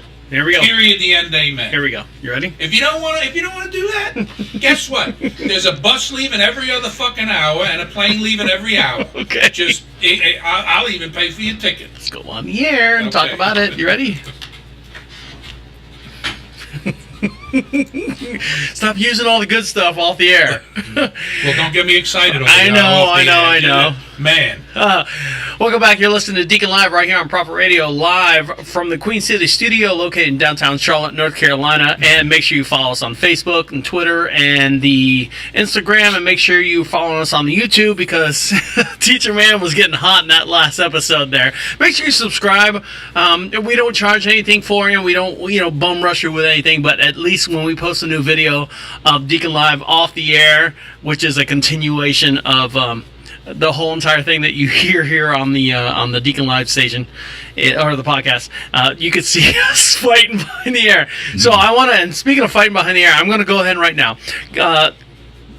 Colin Kaepernick, I can't even say his name. Well, I don't have a spelling on the screen. Right. Do you have it on the paper? No, Kaepernick. I think it's Kaepernick. Okay. And he is now not the new face, but they're using his face for. And for those of you who don't know, Colin Kaepernick is a quarterback for the San Francisco 49ers. He's the one who started the whole kneeling during the Pledge of Allegiance. Because, National anthem. National anthem, because he was protesting the abuse of cops, the cops abusing black males, the black community. Anything happens, shoot first, ask questions later. So he was protesting that, and that is a great protest that you can have. And then everyone kind of said, you're taking too far. You're wearing the pig socks, pigs with police helmets on your socks, and you're taking just a little bit too far. Let's do this in another way. Well, then 1 led to 2, and 2 led to 4, and 4 led to 6, and so on and so forth. So now Nike. Now keep this in mind. He has been signed with Nike for almost 2.5, almost 3 years now. Now that the 30th anniversary is coming up, they're using his face, and it's a black and white photo, and it says, never, to the effect, I don't have the picture in front of me, never doubt or stray from your beliefs. It's our beliefs or something that makes you feel strong or something like that, and just do it at the end of it. And it's a Nike ad. It's a Nike ad. Right. Okay. So, and everyone's like going, well, protest Nike because they're all anti-American. Protest this and protest that. Hoorah! Hoorah! Nike's down. I say yay. Do you say yay? I say yay. Why do you say yay? Well, if tell me. All right, I'll tell you. That son of a gun. You know what? First of all, I tell him if he is protesting cops harassing blacks on the street, okay, for street crimes, tell him first of all, go to the county jail, go to the state penitentiary, whatever state he lives in, okay, and count the number of his race that are in there. I'm not prejudiced. I taught school for 33 years. I'm not prejudiced. I never was. I never will be. But facts are facts. Most of the prisoners in these penitentiaries are black because they're the ones that are committing most of the crimes. Now, why are they committing most of the crimes? Is it because of the lack of the educational system, or is it a lack of opportunity for them to achieve more in life? I think it's a lack of personal application. A body can do. Look at Barack Obama, can be the president of the United States, Thurgood Marshall. You can be a Supreme Court justice. I don't care what color you are. You can be whatever you want to be in this good United States. Right. And it's because of this United States that you're allowed to do that. And if you don't want to respect the national anthem, you don't want to respect the Pledge of Allegiance or the flag, guess what? Like I said, there's a bus leaving every half hour, and there's a plane leaving every hour. Take it somewhere else. So here's my question for you. Do you think, granted, the NFL, for him kneeling, was that the correct platform to do this on, or should he approach a different platform saying, I'm not going to do interviews, I'm not going to pose for any of this, I'm not going to be part of this, I'm not going to be part of that? Because in his whole entire life, I say the whole entire life, his whole entire career, this is the only place that forces him to stand for the national anthem. Does he stand for... He can have his own personal beliefs. Okay. He's allowed to have his own personal beliefs. Okay. He doesn't have to demonstrate it during a football game, during the national anthem. It's just like Jehovah's Witnesses. Jehovah's Witness has the right to sit during the Pledge of Allegiance. Correct. And I've had a million of them in my classes, and we said the pledge every single day. Right. Did they get chastised for that? Of course not. He's not doing it for that kind of reason. But give me a good reason why he's doing it. He's doing a peaceful protest, though. For what? For police violence against the minority community. And why is that violence such? Why is the violence there? I mean, if you're walking down the street, you're a single white male. You're walking down the street in New York City in an unfamiliar neighborhood, and there's 5 black guys walking toward you. Are you just going to buffalo your way right through them? Or are you going to go to the other side of the street? Well, I'm about 6'2". I don't care. And because by yourself. Because of my weight loss, and I've been working out, I don't care. I will take the lumps. I will take the lump. If the lump, I hate to say lumps, I shouldn't have to worry about anything. I walk by people every day long in the mall. I walk by people all day long in downtown Charlotte, North Carolina. I don't worry about any of that at all. When I leave the studio and I go down to my car. Well, after that day, you may have a reason to worry about it. Well, then let's let the dice roll when they may. Now, if you're a cop in a uniform and you see something going down, or you have your police instinct tells you that there might be something wrong here, it's your duty to check it out, black or white. Right. And if it happens to be more black than white, so be it. Now, I remember in downtown Orlando, I was, pulled over to the side being a young white male because they were having issues with something. I don't know what it was, but they were like going, "Hey, where are you going? Where are you going? Come here. I want to talk to you." And I was young. I didn't know. You fit a profile of what they were looking for. Exactly. I fit a profile. So I don't want to say I've been profiled because, Well, if it goes out on their radio, look, we're looking for a 6'2" white guy with green eyes, brownish hair, and he's got half a beard.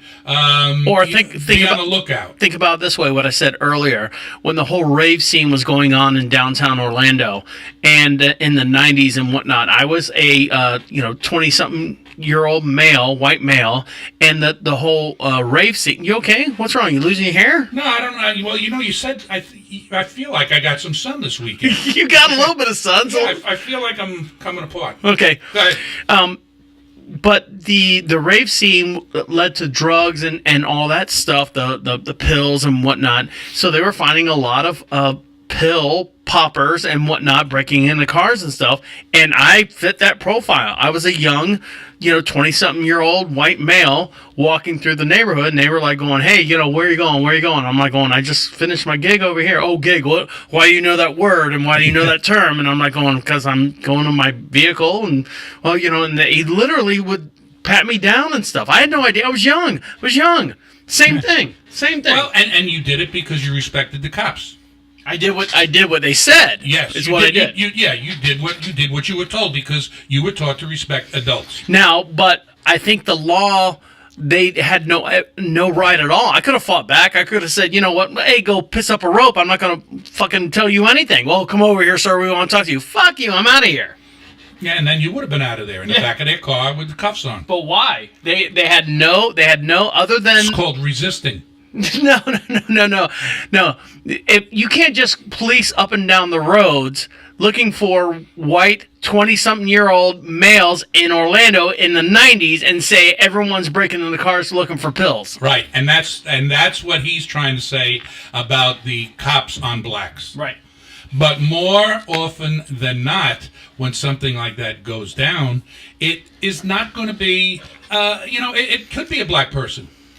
And what are the statistics against it being a white person or a black person? What if he said when he took the kneel, when he took the kneel and he's protesting, I'm protesting against, Why does it have to be? Excuse me for interrupting. Mm-hmm. Why does it have to be during the national anthem?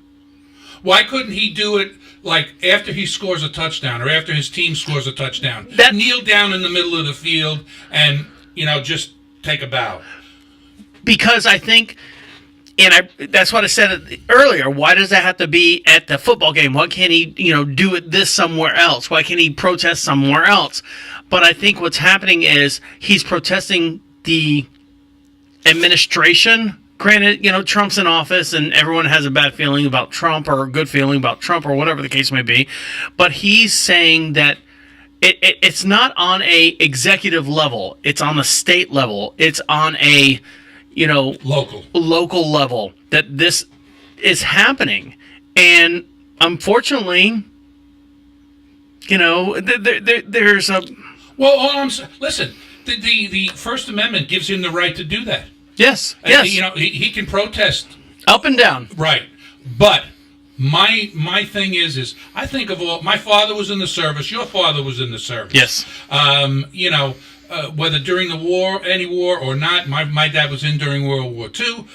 Yours was in what, during Vietnam? Vietnam, correct. Okay. Well, you know what? These guys deserve respect. And to disrespect the flag, disrespect the national anthem, disrespect the Pledge of Allegiance, that's disrespecting the rest, all the people that served our country and are serving it now. What about all the people that were protesting? You see in the movies and stuff where they were burning their cards and the whole hippie thing that came out. Well, they were protesting the draft because they didn't believe in the war. Right. So they didn't believe in the war. What's the difference between Kaepernick not believing in police brutality and the organization, the police, and the war? I guess I'm making a stretch there, but I'm trying to connect.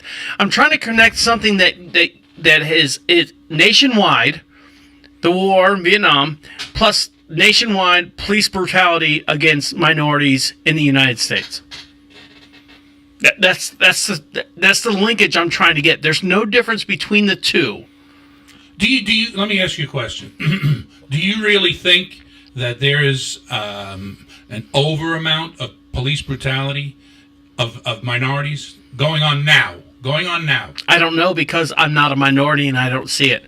I don't see it every day. As to, for example, I know there's a couple people here in the station that are minorities, and they live in a seedy part of town. And I say seedy because that's where they live, that they do not like the police department at all, for whatever reason. Now, granted, it's downtown Charlotte, and we had the riots down in... and the downtown Charlotte's on the news almost every evening. Correct. Well, so why is that? So is Pine Hills, and so... Right. And why is that? I mean, who is being shot, and who is doing the shooting? Yeah. I mean, I don't even have to answer that question. Anybody that watches the news knows who's doing that. Yeah. All right, so I just wanted to bring that up, and I'm hoping, I'm hoping that we. I don't know. I'm trying to hit both sides of the spectrum here, because I believe he has every right to do. He can kneel. What he's doing right now, whether he's the face of Nike for whatever he's done, I think take the kneeling out of it. Let's say Colin Kaepernick says, I don't want to be a football player anymore. I just want to protest the police force, the all that stuff. I want to, and now you're the face of Nike. And then everyone's like going, oh, this guy doesn't like the police force. This guy doesn't like this, and this guy doesn't like, you're leading to anarchy. Well, Nike's not really saying that. Nike's really saying that the ad was, if you believe in something and you want to fulfill it and continue on doing it, don't let anyone tell you different. That's all the ad said. And it's just completely... I would add to that, and I would say, but be careful to choose your time and place carefully. If I walked in the studio here and I said, oh, you MFers are racist MFers, and I believe that this station doesn't do this, and granted, this station is the most widespread over how many different demographics. Did I say homo? Different demographics? All the different demographics that you can possibly think of. Everyone listens to this station because we don't pick sides. We're not a side picking station. The Prophet Radio, it just completely just does, just floats along, just skips on top of the water and just kind of, does what the waves tell us to do. Well, and I got news for you. I'm not one to propose. I'm not a proponent of police brutality. I don't care what color you are. Yeah. And if it's occurring against blacks, I am definitely against that. And I would protest that in a Philadelphia Minute. I would do it in front of City Hall. I would do it in front of Town Hall. I wouldn't do it during the Pledge of Allegiance. I wouldn't do it during the National Anthem. And unless I was a Jehovah's Witness. Okay. Then I'm doing it because it's my religious. It's going against my religion. It's a religion. Okay. Yeah. I'm glad we weren't going to draw that out. No. You're listening to Deacon Live. When we come back, do you like to smoke weed? Well, guess what? You need to chill the fuck out. We're going to chill out after we come back here in just 1 second. You're listening to Deacon Live right here on Prophet Radio. I'll be right back. I hope I didn't sound too white. No, you just... Well, mics are on, so... No, that's all right. You're just one short of just hanging them up by the tree. I don't believe that's right either. I mean, I believe that everybody, just like the Constitution says, all men are created equal, and I believe that. Is that the way it is? I would say probably not. Well, But you know, if you want to be treated equally, you have to treat equally. Well, we can go down the whole Civil War thing. I mean, it was written before slavery was. Oh yeah, look at Thomas Jefferson. He owned a bunch himself. Mm-hmm. So did Washington. I'm not saying it was right. Let's see if she's off the internet.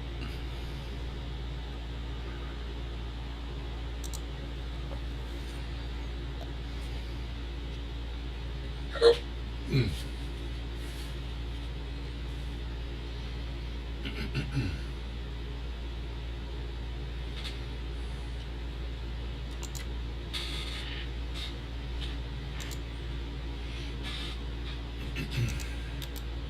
She off?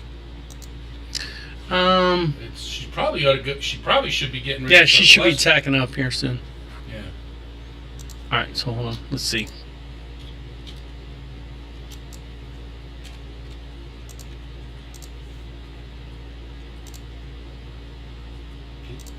Feel one coming on. What, a sneeze? Yeah.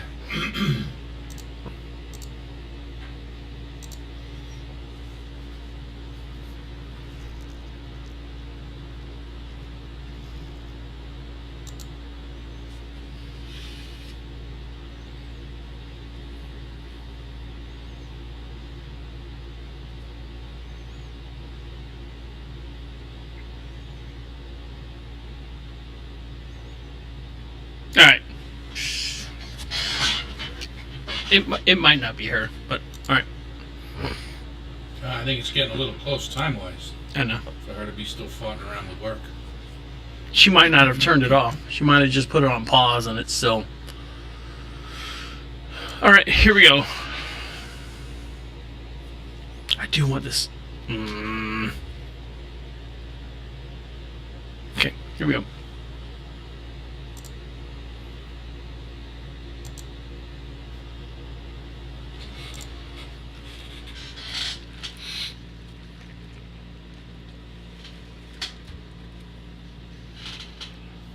Ready? Yep.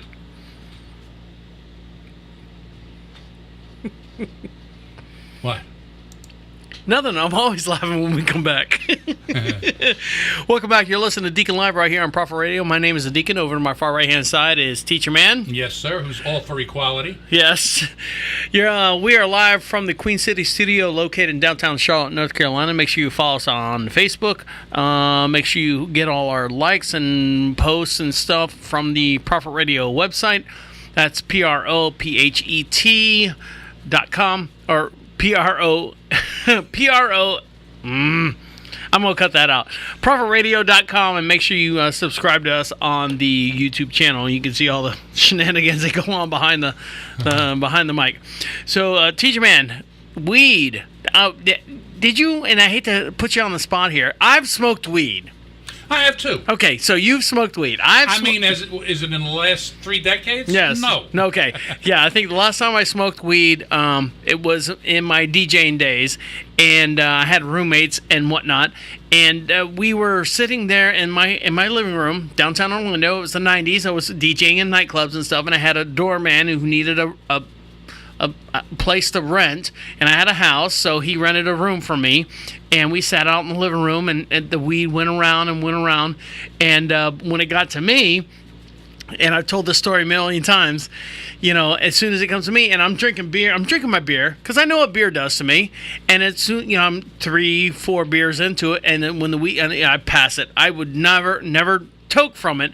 I'd pass it around. As soon as I said, all right, and they were like, come on, Deacon, you know, take one. I'm like, all right. And as soon as I went this, they go, oh, by the way, we lace our weed with opium. And I go, whoa. And even the smoke came out in slow motion. I'm like, that's exactly the way I felt. And I'm like going, and I passed it to the next person. Too late. But do you remember as a child, Teacher-man, or recently with your kids, and Do you ever remember them saying, Daddy, Daddy, Daddy, can I have a sip of your beer? Can I have a sip of your beer? And you would go, nah, no. And you ever, just give them like a little sip of beer? I always did. Yeah, you always did. And I remember a manager I used to work for at a Staples a long time ago, dating myself. He was an Irish guy. He goes, I'm a grandfather. And he would take a medicine dropper and take a medicine dropper of whiskey and say, all right, just a little juice for the little guy. And do a medicine dropper right there in as soon as the baby was born, a drop of whiskey right in the child's mouth when it was born. And it was kind of like tradition for their family. Wow. Yeah, he was Irish, so... Pretty cool. Cool. Yeah. Well, I'll tell you, to be honest with you, I haven't had a toothache since I was a child. Right. But anytime I had a toothache or Yep. I had a tooth hurting that was coming out, baby tooth, my mother always took a cotton ball and tipped the whiskey bottle over, soaked it in whiskey, and put it on there. Just keep it on there. And you know what? 2 minutes, that pain was gone. And you know what? It's funny that you say that. My dad's like almost the same age as you. Actually, he's about 10 years older than you.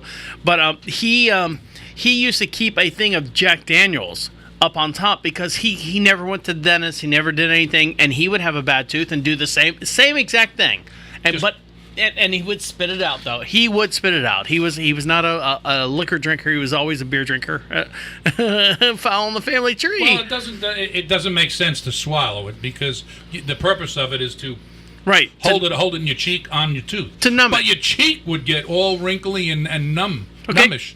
So now, today, with pot being legal in all these different states and whatnot, what if, a mom's sitting there and she's got like a joint or, whatever they can smoke now. And here comes the 2-year-old or the 3-year-old that comes on over and says, Mommy, what are you doing? And cigarettes, you would say, get away from me, kid. You bother me. You want to burn yourself. Get away from me, kid. You bother me. But you would sit there and smoke a cigarette, and you would never smoke a cigarette in the room with a child or in a car with roll-up windows, and we've had a bunch of stories about that. But if you're sitting there smoking weed, and then here comes the 2-year-old or the 3-year-old, and you hand it to them, what's the difference between doing that as a father... With the whiskey. Not even the whiskey, with the beer. Like, I remember drinking... I've got pictures of me... Oh, my God, hope they don't listen to this episode and arrest my mom and dad. I have pictures of me with the old Miller Lite beer can with the pull tab that comes completely off. It looks like a freaking soup can, and I'm taking a big old swig next to my dad sitting in the Lazy Boy. Yeah. Yep. So there was two young ladies that were actually arrested, and they were given 43 years. I can understand that because I think that if somebody got caught, because there was a drinking age, and I think if you got caught giving, what is it called? Contributing to the delinquency of a minor, right? Giving a minor alcohol, even in our day when we were kids, I think if you were caught by a police officer, maybe something would be done. 43 years? Oh, I don't know about 43 years. No, I think that's a little bit over the top. But I think they wanted to set an example with those people.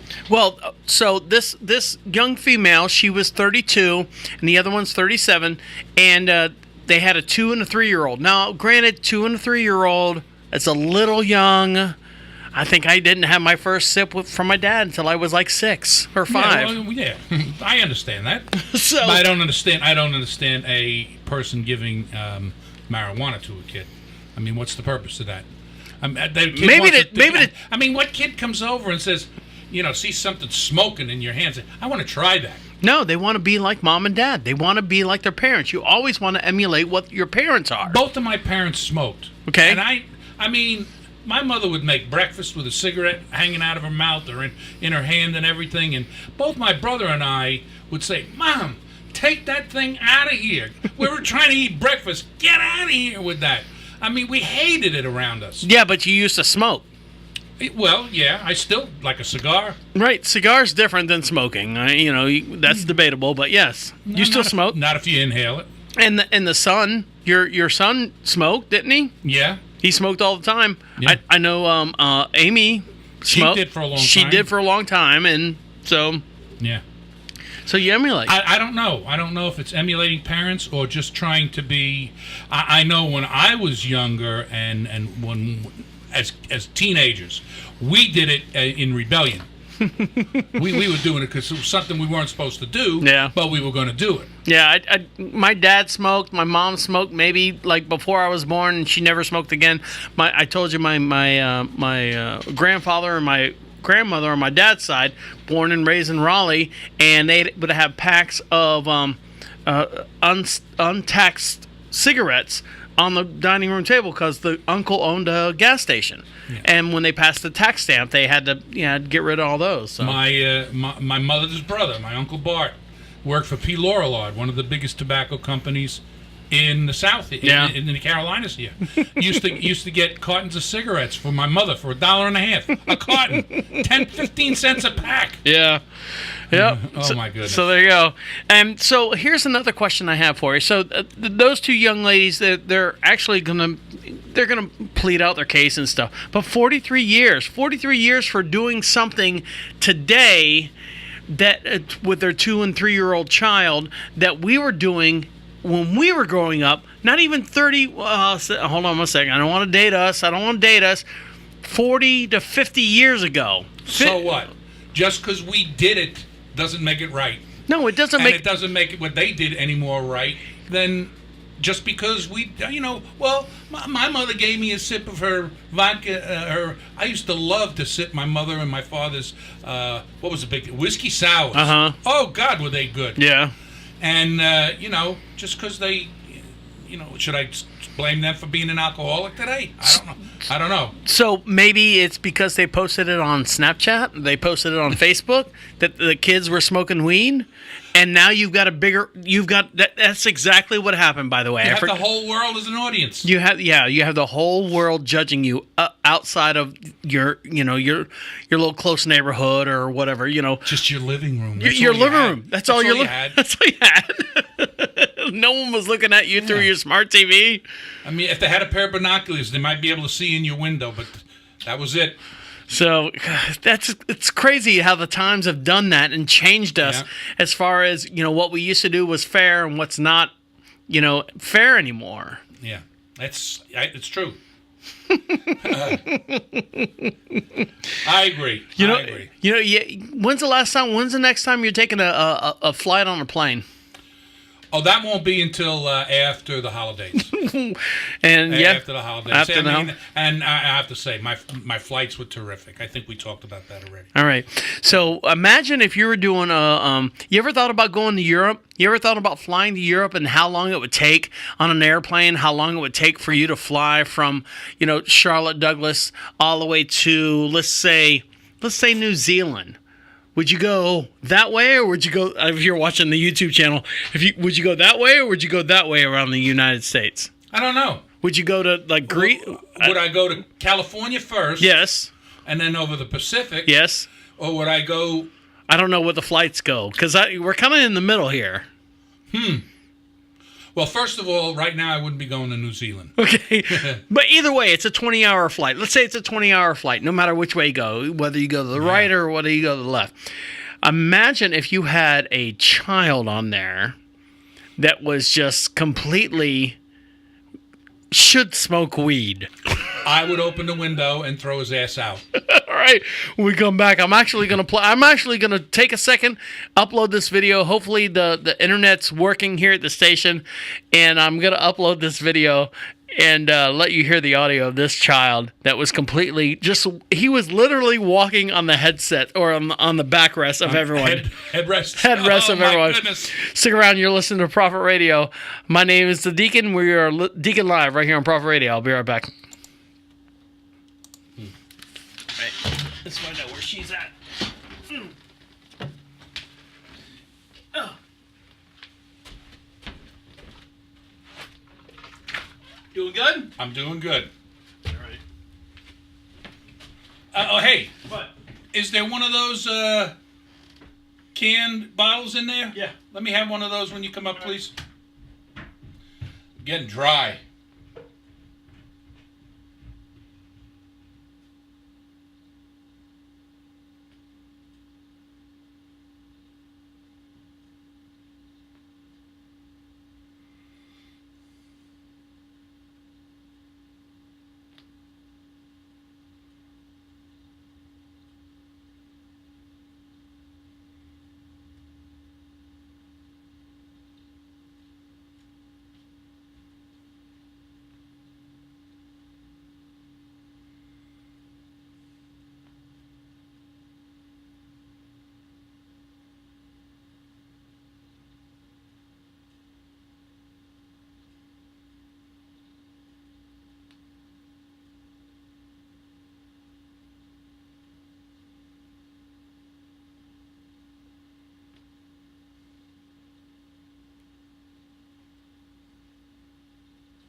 She riding? Yeah, she's tacking up and stuff. Thank you. Getting dry as shit. I know. And I think we're going to have to move my stuff to the phone. She's got everything shut down from what I can see. Oh. So like I said, we've been trying to do updates and stuff here. Cold? That's rocking. All right. Killer.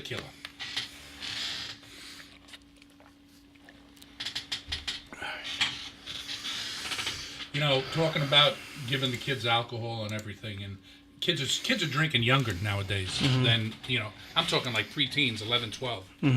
It is now a global killer, alcohol. Good. 2.8, well, it keeps the population down. 2.8 million people a year, and that's not including traffic accidents. That's a lot of damn people. It's going to make me want to stop? I don't know. I guess I'm closer to the 2.8 million now than I ever was.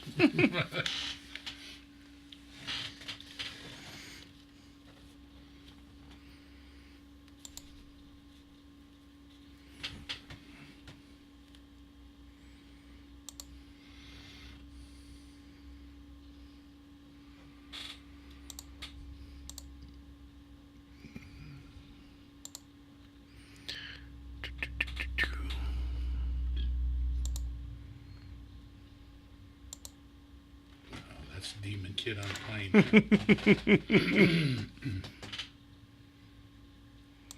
I'm going to try to hopefully pull up the last 3 stories here. And all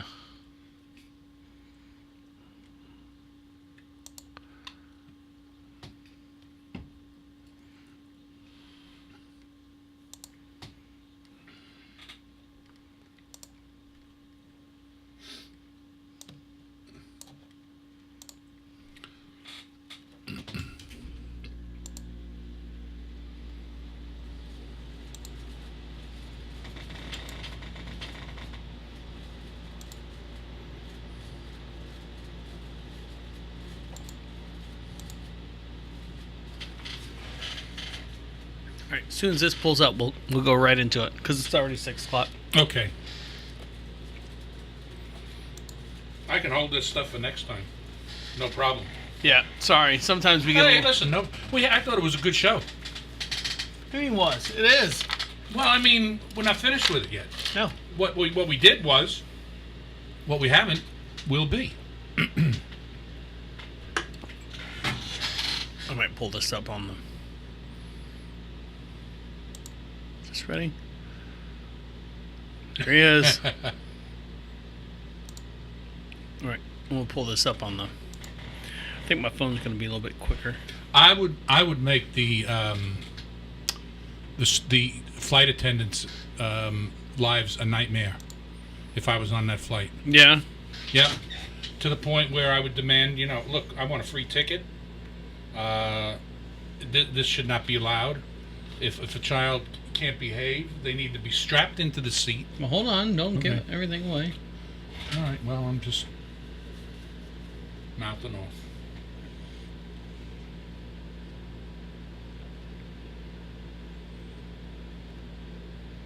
Got it.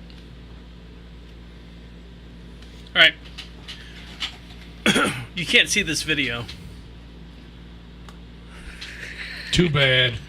Well, this is the video of. All right, hold on, because there's a guy, full-grown male, screaming on one of the slingshots. Am I gonna be able to hear it? Yeah. Oh, okay. I'll play it. Let's see. Play this. Let's see. Make sure.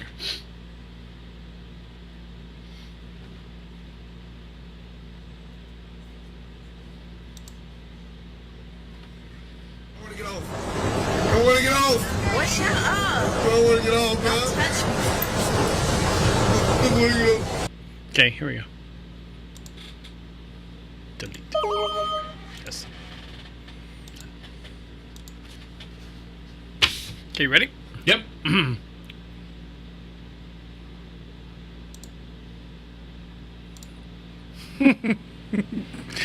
We always laugh when we come back. Welcome back. You're listening to Deacon Live right here on Prophet Radio. My name is Deacon. Over to my far right hand side has now got his thirst quenched. Oh my goodness, feels wonderful. What are you drinking over there? This is a power water. And what's the? You got a 5-year-old behind you? What are you giving him a sip for? Well, you know what? Kids are allowed to drink at 5 now. Are they? Is that the new They're all rule? contributing to the 2.8 million that are now alcoholics. We're recording or broadcasting live in the Queen City studio located in downtown Charlotte, North Carolina. Give us a call at any time at 407-448-8800. And speaking of giving alcohol to kids, we were talking about a 20-hour trip to New Zealand. Oh. And there was a kid that was cranky and stuff, and you think, you know what, you grow out of it, and you don't need to be cranky anymore. If you're flying on something. Let me explain this to you. We all need our moms at any given time, and here is a prime example. Are you familiar with the slingshot down in downtown Orlando? Do you know what the slingshot is? Yes. What they do is they have, if you're not familiar with it, it's a couple, 2 people in a harness, and they literally just pull you all the way down while you're facing, looking at the stars, and then they release you, and you shoot all the way up. I forget what the amount is. I think it's like 40, 50 feet in the air, which is 5 stories. And here's the funny part. You can hear the guy scream and yell and stuff. Yeah, so here we go.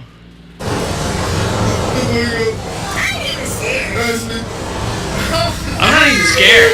They're holding on. They're dragging them back in. Oh my fucking god. Just tell me when you're gonna go first. Like you gonna tell us real. He is, bro. Now, the funny part is the key word that you're going to get ready to be launched, they can tell that you're scared. Like the guys operating the vehicle, you can hear him say, "Oh, hey man, your seatbelt's not fastened." And the guy's like going, he's already panicking. He's like going, "What?" He reaches down, and as soon as he does that, listen to this. Listen if you can hear. Yep. So they're all locked in. Who, him? Who? Way too good, man. Just slip out. You gotta tell you, pull on. Pull on your seatbelt. Goes from the bottom. Goes from wrong. Very car seatbelt. Like you just pull it, it'll still. This? Wait, is mine too loose? Actually, both. One too loose? Hey, I got both seatbelts completely. Uh-oh.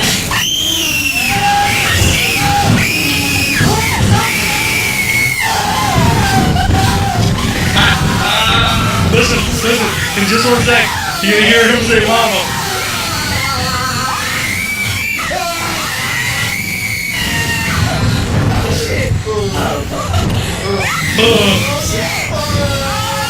Mama. You hear him crying? And that's horrible. I mean, that ride is no joke. But imagine going across 20 hours, and someone lets their kids just walk around the whole entire plane.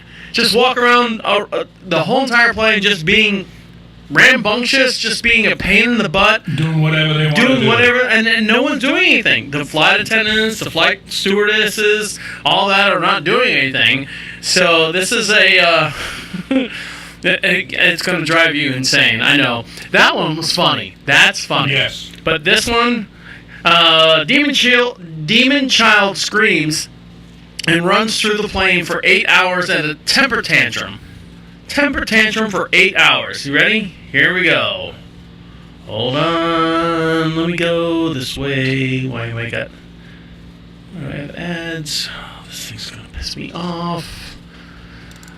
We're having testicle difficulties again, so hold on 1 sec. Okay. Here we go.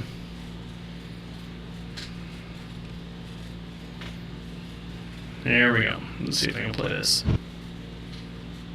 If you're watching on the screen here on YouTube Live. And skip ad.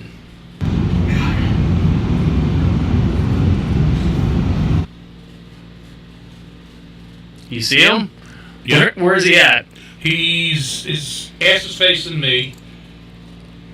It's Yeah, but where's he? Well, I mean, you're looking at him. What is he doing? He's just on the top of the seat. It's streaming to get to there it goes. And it's from Germany to New Jersey. I'll see if I can turn it up.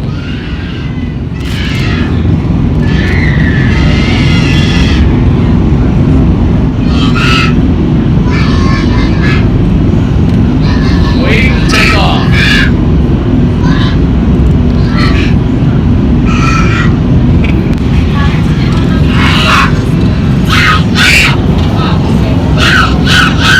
So he's on top of the seats. He's Yeah. But how old do you think that child is? He looks to be about, I'm going to say, 3.5 to 4. Okay. So now the mom into the flight attendant. Let's get a Wi-Fi going so we can get an iPad going. And that's the sad part. It says, let's get an iPad going. Oh, we haven't taken off yet. So this kid, can you imagine being on that flight from Germany all the way to New Jersey? Do you know what I would do if I was that mother? What would you do? I would take that kid to his pediatrician before we get on the flight, and I would say, look, do me a favor. Give me a couple of Valiums for him because he tends to be a little bit rambunctious on the flight. And you can do that. And you can do that. You're allowed to do that. You know that. what? And they just give you 2. Right. You know, one for the way there, one for the way home, or whatever. And slip one in his Gatorade. Say, here, honey lamb, drink this. Honey lamb? Yeah, honey lamb. And he'll be out for the 20 hours. But yeah, I mean, can you imagine that? I mean, that's crazy. So, do you know what Polestar is? Polestar. Polestar. Let me spell that for you. Polestar. Sounds like it would be a satellite. Okay. It's not a satellite. Okay. It is the newest hybrid cars that are coming out right now. Okay. Plug-in? Now in 2019, they're going to be completely electric. And what they are is Polestar, Polestar, is a branch of Volvo. Okay.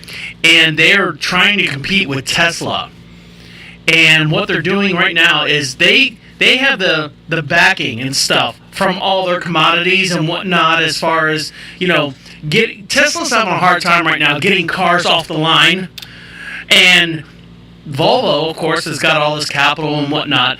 They're releasing a SUV version right now, and it goes for about $180,000. But they're releasing a smaller version, and it goes for about $40,000. And the thing is, they had this whole big car show and whatnot, and people were like going, what the hell is Pol? And no advertising at all. No advertising at all. It's all 2 older gentlemen walk up to the stairs of the Polestar booth at Pebble Beach. Where's Pebble Beach at? California.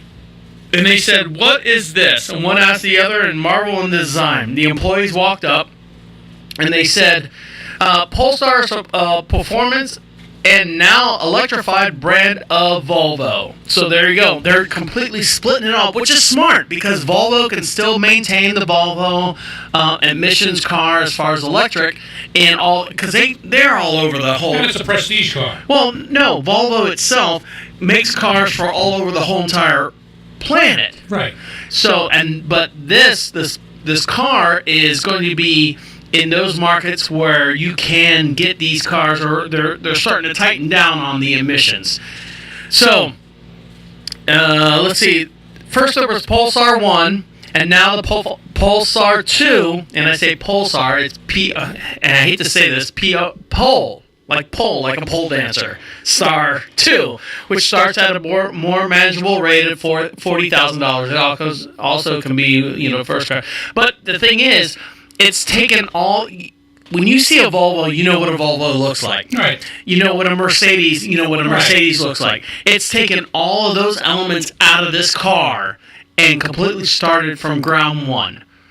And it doesn't have any of the nuances that a Volvo would have outside of safety, because safety is number one for a Volvo. That's why a lot of people buy them. But this Polestar is going to run up against the the Tesla that's coming out, and they're making them. They're making them left and right.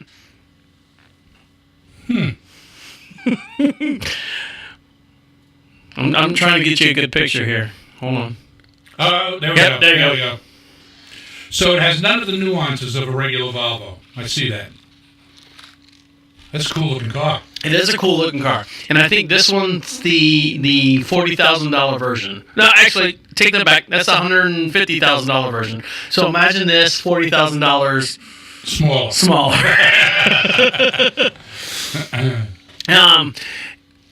Yeah. So I mean, that's what we're getting into. The space and technology and all the stuff that we're doing as far as electronic cars and whatnot. Well, that's the way of the future. That is the way of the future. And have you heard what happened with the INS station? I think there's a sabotage going on up there. You know what the INS station is? International Negroid Station? You know what? As soon as I said that, I looked in your eyes and I go, I think I said that wrong. The INS, I'm thinking of the immigration station. The International Space Station, ISS. Okay. Not the INS. All right. I'm from Florida. INS comes out of my mouth very regularly. Gotcha. All right. So I think there's a movie going on up there. There's a space war going on up there in between a lot of people that are going up there in the ISS space station. And there's some sabotage going on. Yeah, but none of them are Americans anymore. I mean, how do they know what's going on? Well, I know what's going on. Okay. I know exactly what's going on. All and right. Stick around. You'll hear about it right after this. You'll listen to Deacon Live right here on Proper Radio. I'll be right back.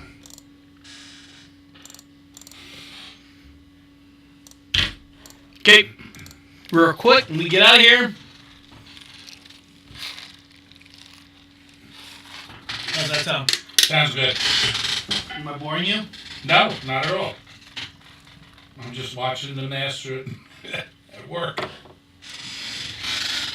See right here, I'm trying to get 2 hours. Because I normally take about 20 minutes out of the show to do commercials and all that stuff. Gotcha. All right. Come back.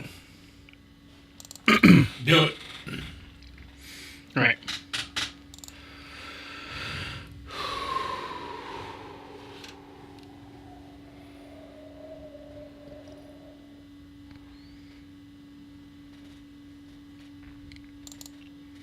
Welcome back. You're listening to Deacon Live. My name is Deacon. Over there to my right-hand side is Teacher-man. Folks. Don't forget to make sure you email me at any time at deacon@prophetradio.com. We can send you some free swag. Make sure you're getting subscribing to our YouTube channel. You can see all the stuff that happens behind the scenes. You can actually see our new beer. What did I call it? A show beer cam? Yep. Show beer cam. You can see all the wide formats and stuff as far as what we do here in the station behind the mics when the mics are off and on and all that stuff. We were talking about Polestar and what's coming up with there's a new movie that's coming out. It's going to be a movie. All right. Now, did you know, you ready for this? Did you know that the United States Air Force seriously considered nuking the moon to show force when we were doing the space race with Russia? They literally thought about sending a nuke up there. Who was president then? Walt Disney and fucking Goofy? No, I forget who the president was, but they said, let's go up there and just nuke the moon so no one can land on it. They were going to blow it up. They were going to send a nuke up there to nuclearize, if that's a word, so no one could land on it. And that's when we had our space race. And then they said, you know what? Someone cool heads prevailed and said, you know what? Let's just land on it before they do. And then we can just, wave our pricks all over the place and stuff. Jesus. Well, when it comes down to it with science that we know nowadays, that couldn't have been done. Because the moon doesn't have enough gravity to hold any nuclear fallout to it. Yeah. So it just dissipated into space. So, speaking of dissipating into space, the INS the ISS station, International Space Station, was struck by what they called a micrometeorite. Did you hear about this? Uh-huh. Okay. Do you know what a micrometeorite is? Yes. Okay. And so those things are flying around the space at any given time, and they're flying through space, and sometimes thousands of them head toward the Earth every day. all over the place.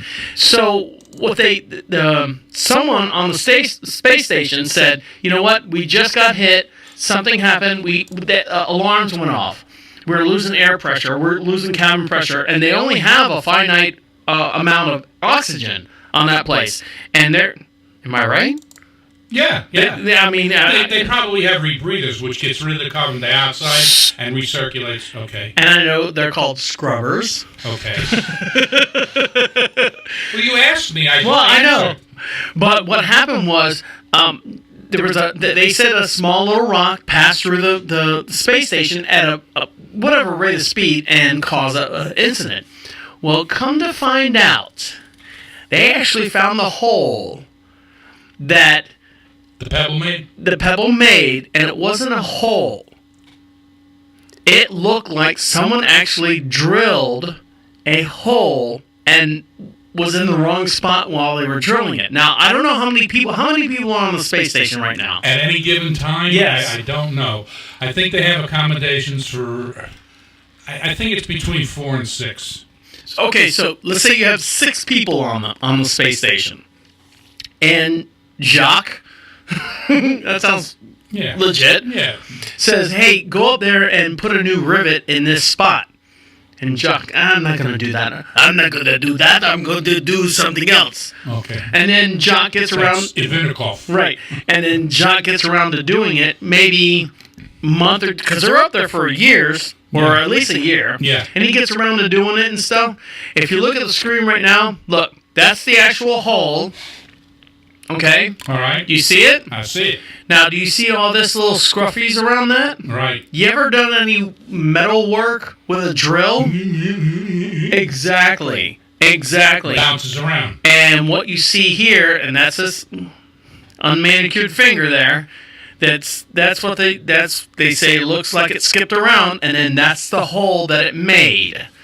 And that's where the air was coming out of. So someone needs to fess up of who was drilling. And why were they drilling? What the hell is this big open hole right here? I don't know. That might be a peep show. I don't know. But yeah, I mean, if you look at it, it looks like it skipped around a little bit. It skipped around like 1, 2, 3 times before it caught this hole. And no one's fessing up. No one's fessing up yet. You know why they're not fessing up? Because what they're doing is they're saying, look, there was some space debris. Because you can even see over on the right-hand side of that, whatever that big black spot is, there's a couple of other divots taken out. That's space debris that's hit the ship. And one of them actually went through. Yeah. I mean, that's what they could say. I mean, to get around it. I'm just throwing it out there, you know. Yeah. They I'll wait for the video to come out. Yeah, the first thing they said was, it was a meteorite that hit our station. I'm so stressed out. With the flights and the meteorites and stuff. Give the kid a tranquilizer. All right. You ready to do your top 10? Go ahead. All right. So hold on one sec. When we come back, we're doing a little short break and come right back. You're listening to Deacon Live right here on Prophet Radio. Teacher-man speed round coming up. Gimme. Oh. Gimme. I gotta get my thing up here. You got your button? Your bell? Yeah, I get my buttons. Buttons and bells.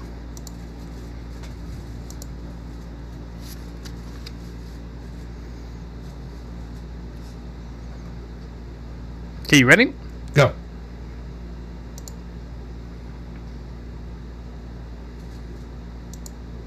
Welcome back to Deacon Live. My name is Deacon. Over to my far right-hand side is Teacher-man. Ready to go? And we are going to do speed round with Teacher-man, and wrap up the show. You ready? Yes, sir. Here we go. Hold on. Give me one sec. Make sure I got everything up. There we go. All right. We talked about the 4 a.m. visitor. You want to talk any more about it? No, just that it scared the hell out of me, and I don't want it ever to happen again. Okay. Especially when I got my gun in my hand. School supplies. School supplies cost when you figure what school supplies cost parents nowadays, especially with more than one kid, you got to take out a second mortgage. It says something global killer, 4.2%. Oh, alcohol. Alcohol, yes. No, it's not 4.2%. Alcohol is a global killer. 2.8 million people per year, not including traffic deaths. All right. Are schools or will schools become archaic? Will schools become archaic? I mean, you look at all the ads on TV now, especially with K-12 and all the other things that you can do school online. I think schools and teachers eventually will be either teaching online. They will not be going to buildings as school as we've known it. Computer codes from college textbooks, $100 with books and $100 per courses. Okay, what that means there, or what I meant by that was, you can buy, instead of buying a college textbook for your course now, you can buy a code, which are $100 plus. This allows you to access that textbook while you're taking that course. And some instructors require you to also buy the text as well, which could be as much as another $125, $250 just to sit in that course, besides paying for the course. What's the difference between that and Ivy League schools? Well, because most people go to Ivy League schools on scholarships. Do they? Yes, they do. Unless they got money coming out their arsehole. Beijing, let's dance. Beijing, I've seen it all. I've heard it all. Beijing, there's a kindergarten teacher that was actually teaching the kids how to pole dance. She wanted to give them a worldly cultural experience in dancing, of all kinds of dancing around the world. And there you have it. All right, teacher man, thank you very much. What did I say? It was this one right here. Is it possible for you to shut the fuck up for 10 seconds? That was fun. All right, teacher man. Anything else you want to add? Oh, I'm good. I think we did a wonderful job today. I think we covered all the bases we wanted to cover. Yeah, I'll leave it at that. All right, make sure you follow us on Facebook. Make sure you link up to the Prophet Radio website, and that's prophetradio.com. And we send you some free swag and stuff on behalf of Teacher Man. Hey, folks, we'll hear you next time, and see you, yeah. Yes. And my name is the Deacon saying good night and good night.